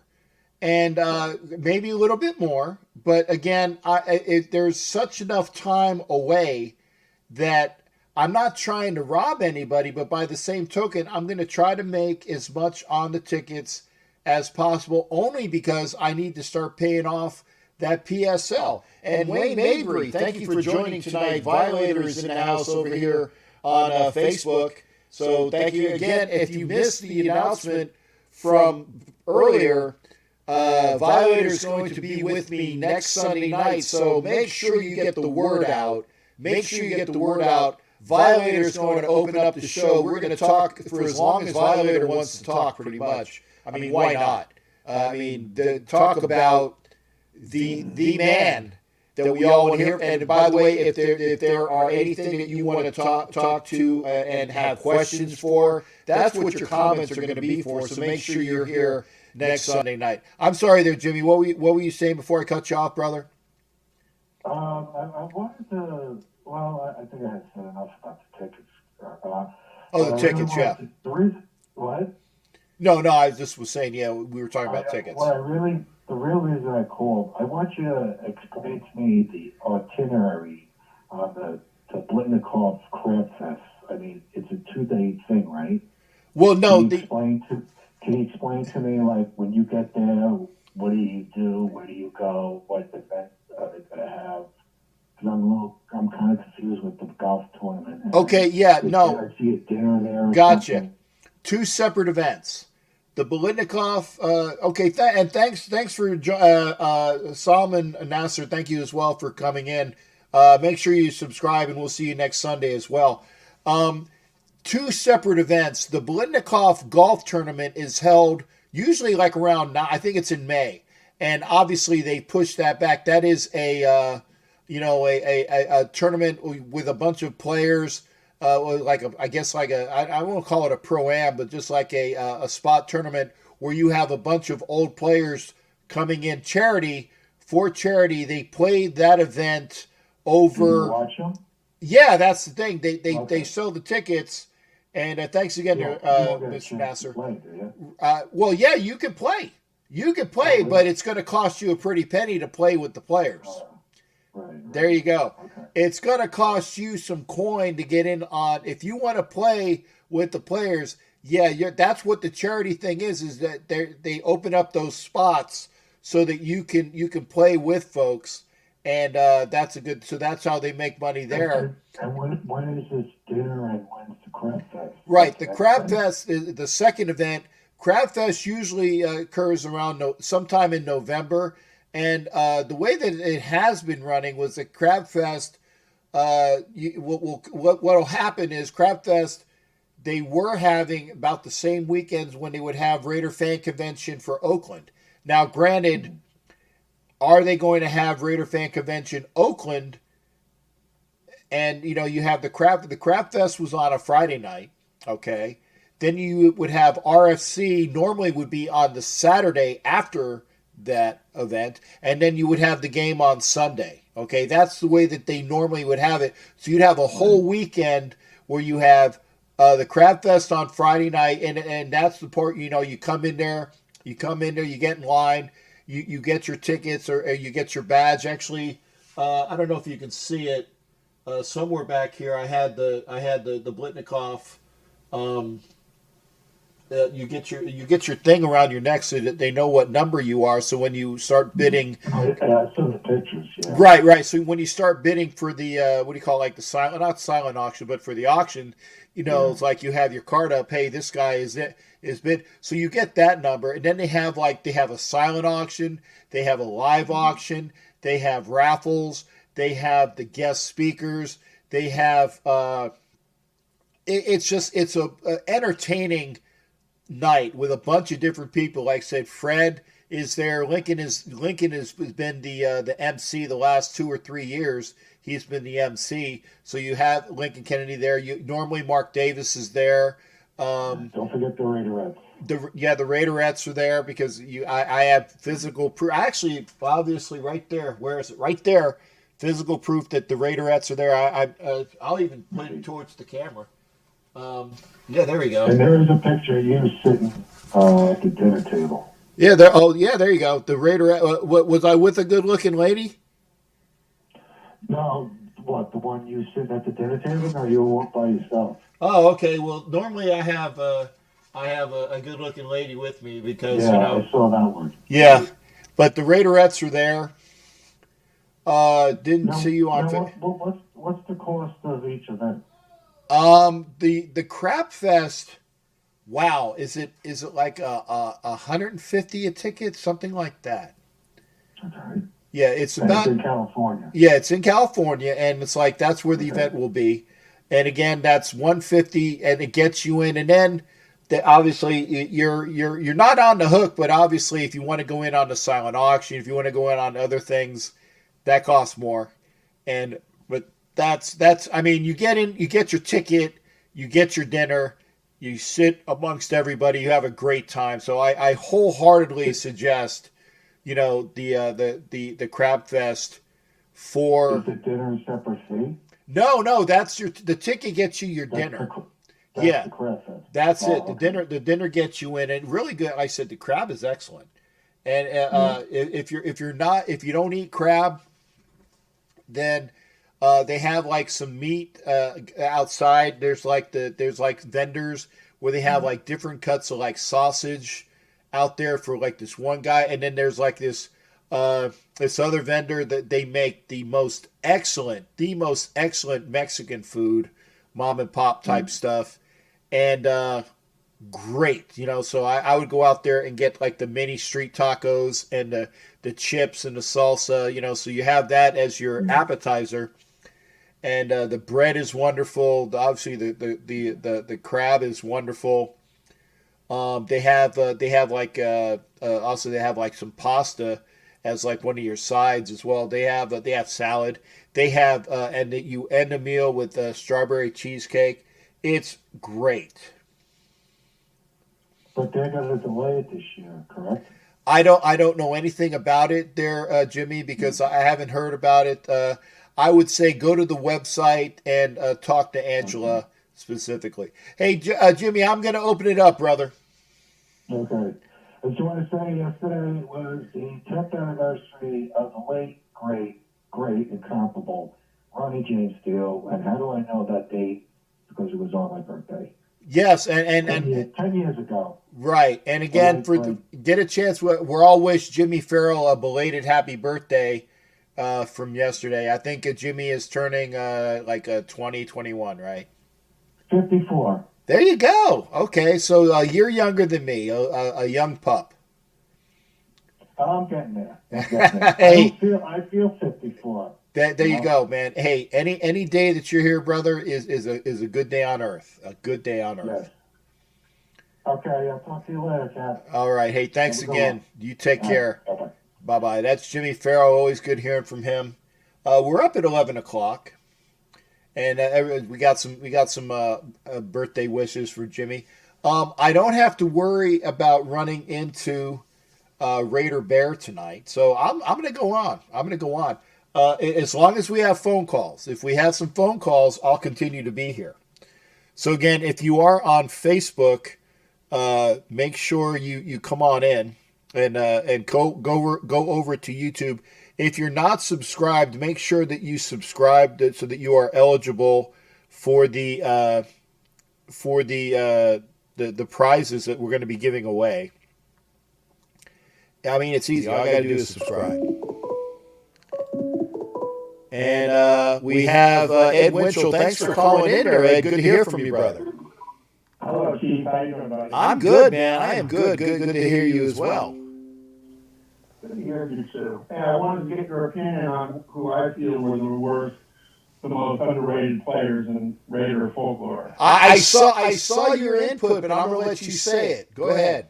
Well, I just wanted to get what you thought of my input. Number one, I think the Mr. Lincoln Kennedy, by all means, and then Jimmy Plunkett. Well, what do you think of those two? Okay. I see where you're going with this, but everybody who knows anything about the Raiders gives those 2 Super Bowl wins. Okay, the quarterback is known, and I get maybe you said that.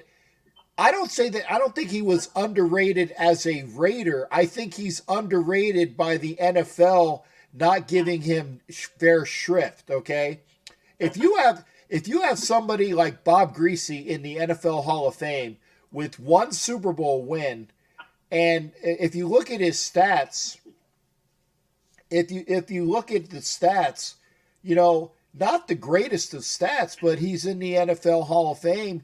And great guy, but really, Jim Plunkett with 2 Super Bowl wins is not there. And okay, maybe his stats weren't all the greatest, but he won 2 effing Super Bowls, man. 2 Super Bowls.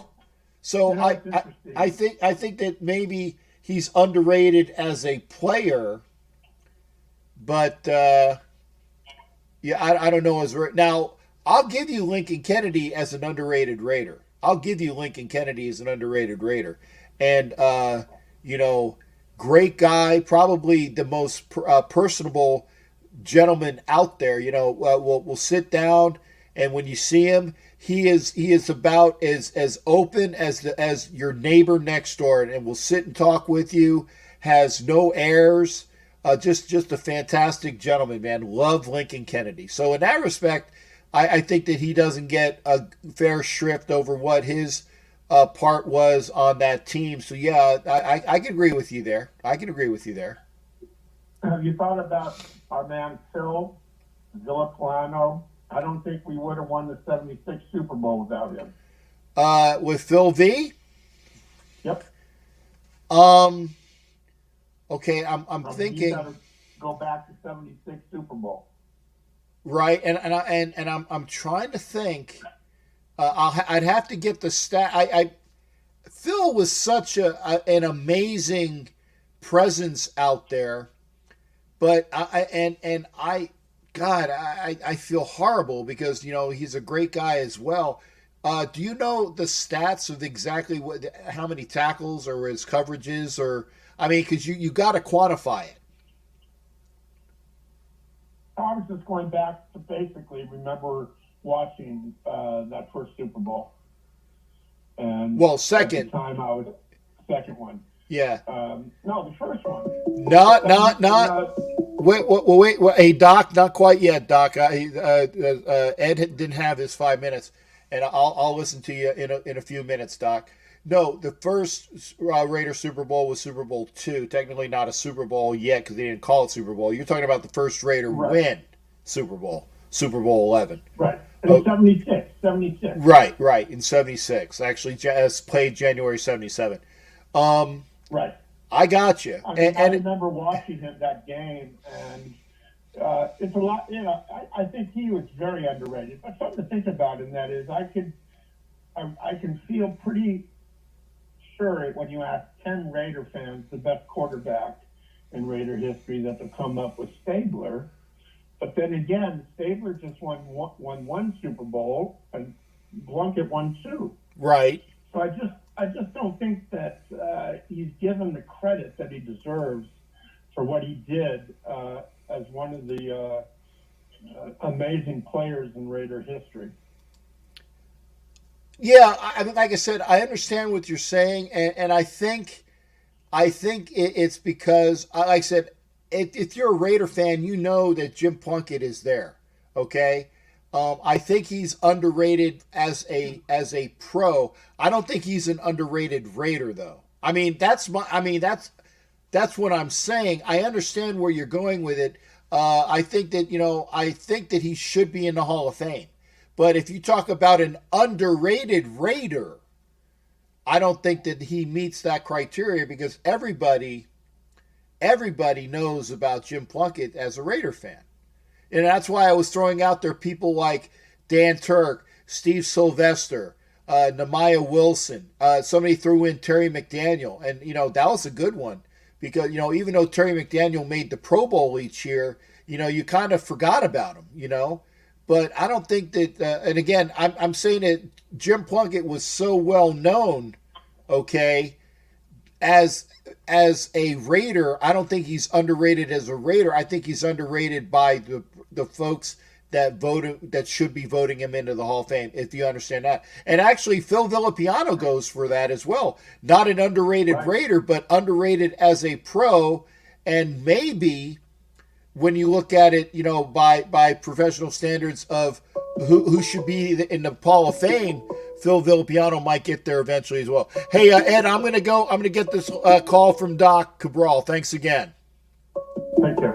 All right, that's Ed Winchell. We go to one of my favorite Patriot fans. I know that kind of like gets the words stuck in my throat when I say that. Doc Cabral, how you doing there, brother? Good to hear from you. How you doing? You're belly aching about the Crimson Tide? Really, dude? This is as bad as you complaining about Jay Schrader back in the 90s. Whoa. Complaining about the Crimson Tide in what? The movie. Yeah. That in the movie, now wait a second. In the movie The Crimson Tide, you don't have a damn 2-star admiral briefing a wardroom on a submarine.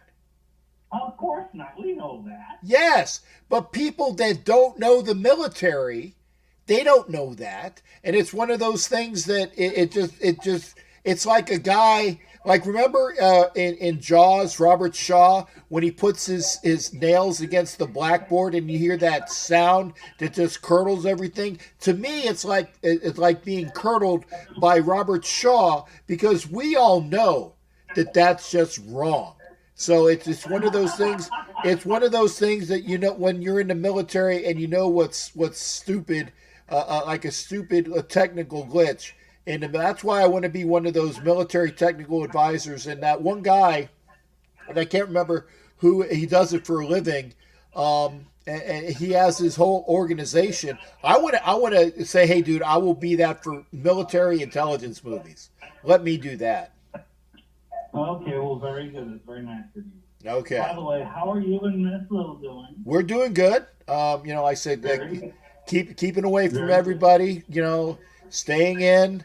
What is this, like week 6 or going on week 7 of, staying safe away from everybody? We went out. I went out yesterday and I made a run around to I picked up donuts and bagels.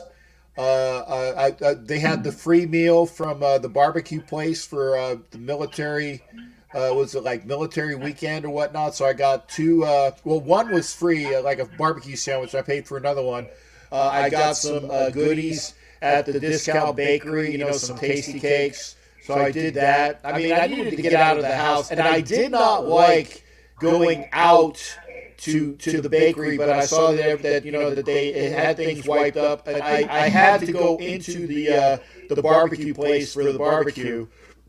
But it was. I mean, I had to get out to do it, but I had my mask on. But it's one of those things you had to get out and do it. And it was fine, and as long as I didn't catch anything, I'll call it a good day. I'm going to be very honest with you. This off season has been very, very boring. Yeah. Very boring. I mean, I've been bored before with some of the stupid shit you see that happens during the 4, 5, and 6 rounds. Right. But dude, this is boring. Fuck. I'm sorry. I'm sorry, children. Didn't mean to say that. Ooh. Wait, no, Doc, you got to drink. You got to take a shot. You got to take a shot. Doc said the F word. Okay, I was quickly did, okay? Look, here's my question for you, being you are the 365, 366, depending on the year. Right. How are you feeling about this off season? Being honest. Yeah. I know you would not be. No, I'm very happy with it. And I said prior to the year last year, everybody was saying that the Raiders were going to be in the playoffs last year, and that we had, we were going to have a great record. And I said, I don't see it. I don't see it with year 2. I said, there's a lot of things that could trip us up. I said 7-9, 8-8 tops, and I was right on. Now, technically, I was wrong because the Raiders should have 2 more victories that were taken away by the NFL. They should have been 9-7. So in that respect, I was wrong. But if you go by, what's in the record books, I was right on with 7-9. And that is why if you look at me, and we had a team that technically was 9-7 last year, although it doesn't say it in the record books, and you got that much better. You got that much better in the personnel that you have on this team via the folks that we drafted and the folks that we put in as free agents, and we improved every position in both the number 1 and the backup. There's no reason in hell why the Raiders can't win more games than they did last year. And that's why I was talking about this with Homer, and we did the line by line, who's going to win, who's going to lose in our schedule, and I had us at 10-6. And then I was like, wow, I did have us at 10-6. And I said last time, I said 9-7. So I actually gave us another win. So if you look at that, this team should be 9-7 to 10-6 minimum this year. But that's if they get back to somewhat of a regularness into getting into camp and having the people meld together and gel and get all the things that they need to do. That's why I can say that they should be 9-7, 10-6. We went through the schedule. There's going to be games that we win that we shouldn't have won. There's going to be games that we lose that we should have won. But that, that's just the way that is. I say 9-7, 10-6 for sure. I'm thinking 8-8 for the Pats this year. Wow. What now, Doc? Are you giving them that many wins with Jared Stidham as quarterback? What I'm looking at is that they got the good running game going. The running game could save him.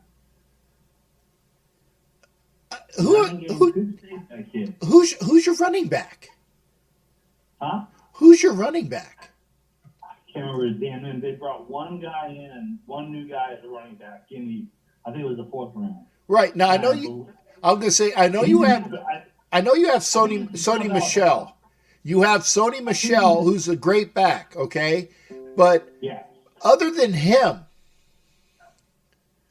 I don't see it. They brought in a second back there. They did bring a second.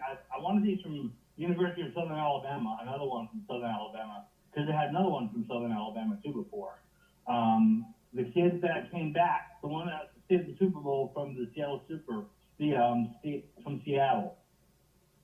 He was from Southern Alabama. Okay, Doc, I apologize. I'd have to look at the roster, but again, apologies. Nobody is coming out in my mind as to who. I mean, I said Sony Michel, a great running back, but that's one. And your offense, he's out of Georgia. Yeah, and your offensive line is not that great. I mean, the reason why, and you're gonna call me a hater. You're gonna call me a hater, but I'm telling you this: the offensive line of the New England Patriots got away with more holding last year because they were in front of a certain quarterback that got a lot of good calls. You know what I'm saying? And that helps, yeah. Exactly. So if you don't have that guy wearing number 12 playing quarterback for you, they're going to be calling more of those holding that they should have called for the last 20 years. Or I won't even say 20 years. I'll say the last 13 years, because it took that person a while, and I ain't saying his name. I can't stand saying his name. But, when that person became a marquee player, and he got, the respect that he did as that player. And I tell you what, Raider Bear said it the best. Those 3 Super Bowl wins that team has, the 3 wins where it was by points, like 3 points or less, were guaranteed and quantifiable cheating scandal wins.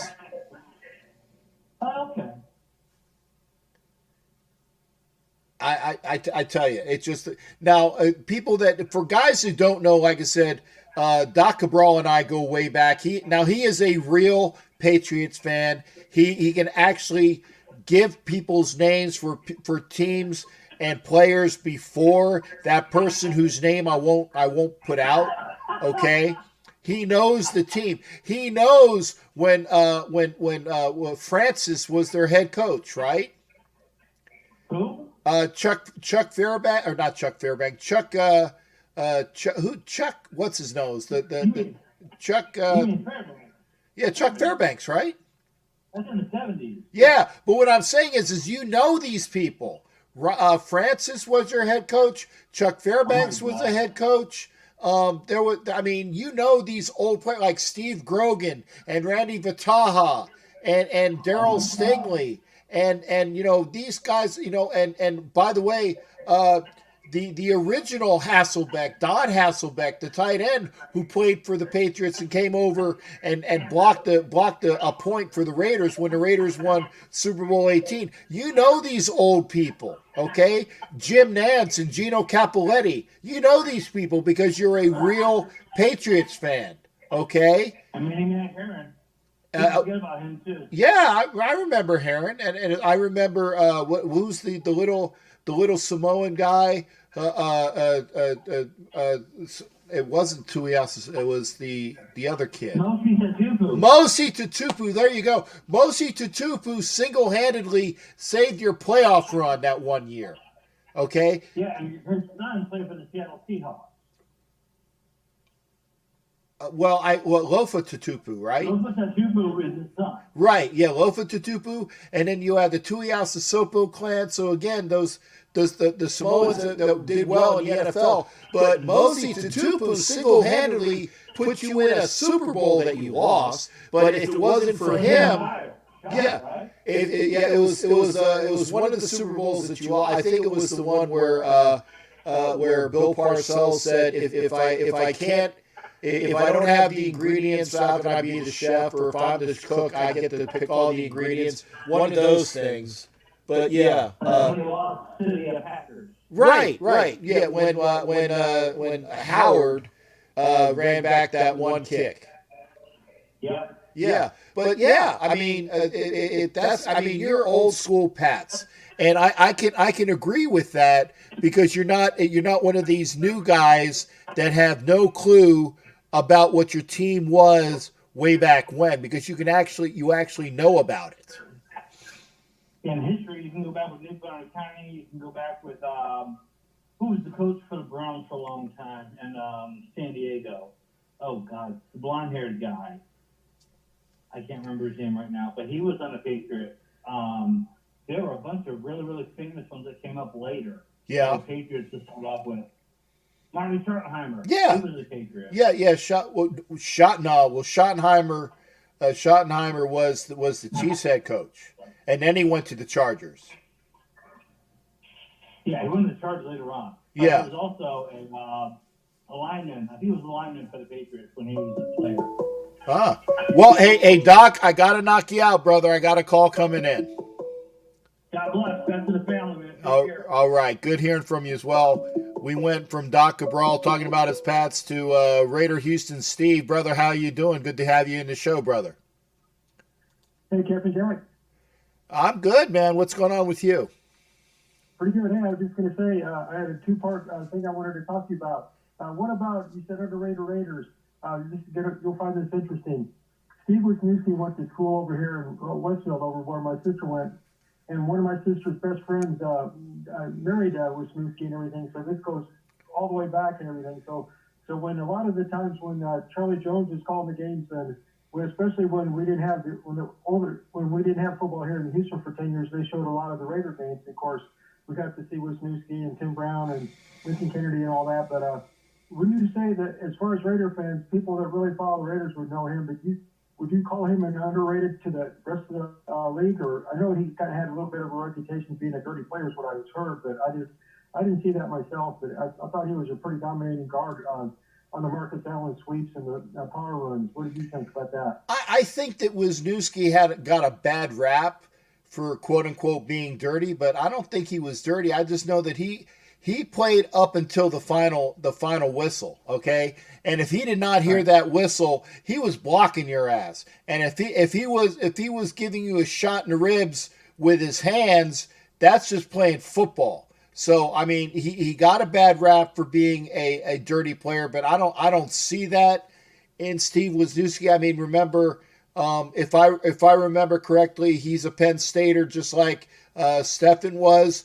So you play for Joe Paterno and you play hard until you hear that whistle. So I mean, Steve was new, and he made Pro Bowl after Pro Bowl after Pro Bowl. So I don't put him into a positioning of as an underrated Raider, because he was one of the most, I don't want to say overrated, but definitely rated where he should be as a Raider because of all of his prowess and what he did on the field and making those Pro Bowls. So I wouldn't say underrated in that respect. Like I said, when I was throwing out the names of people that were on the team that you didn't really even remember. Like I said, how many people remember Dan Turk? How many people remember Steve Sylvester? How many people remember Ira Matthews, and Greg Pruitt, people like that. Here's another one, Morris Bradshaw. Morris Bradshaw, who was a special team ace as well as a great wide receiver that played, with Blitnikoff and Cliff Branch, at the very end of that. Morris Bradshaw, very underrated and one of the best guys ever, stayed with the Raider organization and was in charge of the booster clubs. Now that is an underrated Raider. In fact, I need to reach out to Morris. Maybe I can get him on the show. But, that's somebody that a lot of people forget. They forget. I know Morris is I know I'm kind of partial with him being a Buckeye and everything, but yeah, he's just a super person. I met him at one of I think it was the 10 Hendricks thing that they had, but he's a very smart man. He's just a joy to talk to. And what about Michael Davis? He's another one, or Otis McKinney. Yeah. It's amazing how many Raiders that you don't, of course you hear about the Howie Longs, Marcus Allens, Tim Browns and stuff. I think Steve Sylvester is part of a trivia question about you have to name all the Raiders that played in all 3 Super Bowls, and he was the one that a lot of people didn't remember know that he was on all 3 of those teams. But I wanted to get your observation about this. Remember how bummed we were last game of the season when we lost to the Broncos and everything? That was a game that we definitely thought we should have won. Yeah. But then we ended up getting Ruggs instead of getting Judy and everything, just in the positioning. Either if we would have won, we would have Denver's pick, and they probably would have had our pick. So in a roundabout way of silver lining, that was the silver lining. Even though we lost it, I'm not saying Gruden would throw that game, but it all worked out and everything. I'm really excited with this draft class and all the free agents we have. But Ruggs he's a game changer. He's like I don't know. I always drafted for speed, and it's just amazing the kind of talent that him and the Kentucky player has. I think it's Bowden. He can play all 3 positions. I don't think Bowden's going to be running back kickoffs and everything. They're talking about the Wildcat and, of course, the receiver out of South Carolina and all the other free agents. What do you think about these new free agents, Captain? And just want to get your thoughts about the fact that we lost, but we got Ruggs, so it was actually a win in a roundabout way. Right, and that's what I was going to say. I said I know, and everybody knows that the Raiders were 9-7 last year, except that it doesn't show in the record books. But we were 9-7, okay, and being 9-7 meant exactly that we would have had a lower pick. So the fact that we know we were 9-7 and we still were able to get Ruggs, okay, that's a win-win. That's why I said these people that are picking the Raiders to be worse than we were last year, okay, when we were 7-9 officially, and they're saying that we're going to be 5-11 this year. How? We've gotten that much better. We've gotten that much of a bigger increase in the fact that our 53 are going to be full of players that can play, okay? There are teams that don't, like our team last year, we had some good starters, but then when they went down, our backups were not as able to tote the mail, man, to get that water, do all the things that they needed to do. This 53 that we have this year, and I'm not a homer.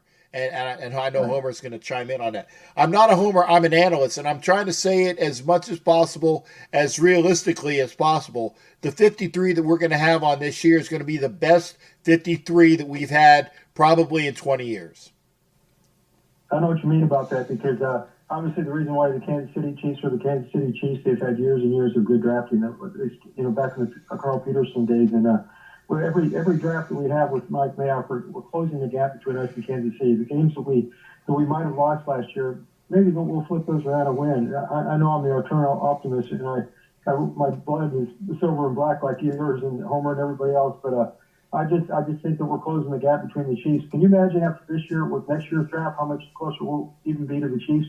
I mean, we've closed it quite a bit in these last two drafts. I mean, we were for years and everything. It was go to Kansas City, for the most part. But I just think one or two more drafts, I think that we're going to close that gap between us and the Chiefs. Wouldn't you say so, Captain? Yeah, I agree, man. I tell you, I agree. There shouldn't be, like I said, if we are 9-7 this year, as we should be, and like I said, I looked at the schedule, and we did the Homer and I and Asylum did our picks, and I think we all had us at 10-6.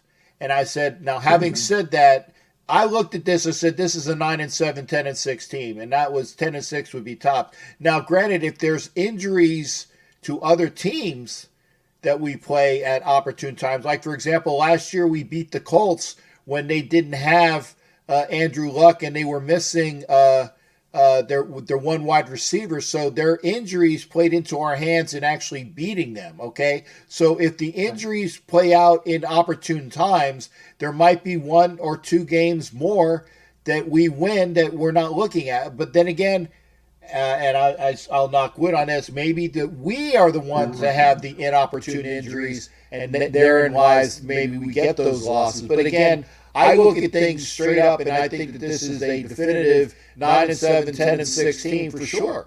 And will that be a playoff caliber? Especially if we get that one extra playoff team that the NFL is opening it up with this year. Maybe it is us, and I hope that that's true. I also as well, and I've been seeing pictures from Patty, Matt Furrier and everything over there at the training facility and all that, and just get you all excited and pumped up. And last year I was, as you know, we haven't had a good team since 2002. Of course, 2016 until Derek Carr got hurt, we had, it would have been really well. But I think with Mariota back there, backing up Carr and everything, and the depth that we have that we didn't have last year, and I think we're gonna make some moves. What do you think about this new player we got from the Bears? You like him? Prince Amukamara is a godsend. He's going to man that other corner. And yeah, he's a 10-year vet, but I don't think he's lost that much. He still has the speed and the quicks, and the only reason why it was that we picked him up is obviously the Bears got rid of him for salary cap reasons, and I really think that that's going to be to our benefit. I think that he was a much better pickup than Eli Apple was. Granted, Eli never ended up signing with us. But remember at the beginning of the season when we were looking for that experienced veteran cornerback, Eli Apple was available and we signed him. And I really didn't like that signing, or at least the projected signing. And that's why I said that I'm very much ecstatic in comparison having a Prince Amukamara as the other corner. And he's not on the depth chart that I showed earlier, but that's going to be a fantastic signing for the Raiders, man. I really like that. That's awesome, Captain. And I know you got to go and everything, but just I love your show, Homer shows, and all the other great Raider shows. And I just hope that you and your family and your wife and everybody are in good health and staying healthy like we all are, because you guys are a big part of our family. We're always thinking about you, Captain. Well, thank you, man. Like I said, I hope to remain healthy, man. I hope to be here. I'd rather be at the games, but I'm not going out until I know that I'm going to be able to stay healthy. And I miss you, Steve. I miss everybody out there, and I'll do these shows because it's my way of staying connected to everybody. Yeah, that's our way of being connected with you, because in the sense of all this stuff going on, you and Homer and all your great shows and everybody's a breath of fresh air. We need some normalcy, but there is one good silver lining today. I'm not really much of a NASCAR fan because I know a lot of people follow certain drivers, but on my lunch break, I was watching the Darlington today. That was kind of fun just to be able to watch sports again. Yeah, I missed it. I don't normally watch NASCAR because it's usually pitted on a Sunday when I'm watching football. But I was busy with Homer for the majority of today, so I missed the golf. I missed NASCAR. But I mean, I was watching, like I said, Korean baseball the other night. If it's live, I'm going to watch it. So maybe next Sunday, if I'm not busy with Homer and doing my show prep, I might get a chance. I might watch it. You know, and I guess the match with that person who shall remain nameless and Tiger Woods on one side, and Phil Mickelson and Peyton Manning, or maybe I have it switched yet. Tiger plus Peyton against that person who shall remain nameless and Phil Mickelson. I might watch that because there's really nothing else on it. It's live, so we'll see. I'll watch some stuff. Hey, Captain, we want to salute our veterans and everything. I know this is Veterans Weekend, and we're definitely thinking about you all because without our veterans, we wouldn't have our freedoms, and we're forever grateful and indebted to your service. And we thank you very much. Thank you there, Stephen. Like I said, I can't say, you know, I got paid and I was out there, but you know, definitely for love of country. You know, I could have done a different job, but I was enjoying my job, and I appreciate being out there, you know, fighting. And yeah, I say fighting because I was in, you know, Desert Shield, Desert Storm, and Enduring Freedom, and all that goes with it. So yeah, I mean, I was putting bombs on targets, and I'm still doing other things I can't really talk about, but I'm still doing the job. So I enjoy it, and I appreciate being able to do it. Well, appreciate it, Captain. As always, in good health and stay healthy. And we're all thinking about you and all the other great people, listeners. And we'll get through this. We'll just have to take it one day at a time and keep our guard up. If we're going out in public, wear our mask. You know, I know I do, and I know you do. Hand sanitizer, gloves, and we just have to, you know, we do the best we can, put our faith in the Lord or whoever people believe in their higher being, and we'll get through this, Captain. We'll just have to keep vigilant and kind of keep this going just for a little while longer. I think we're going to be okay. I appreciate it, Steve. Hey, thanks again for calling in, man. Thanks again.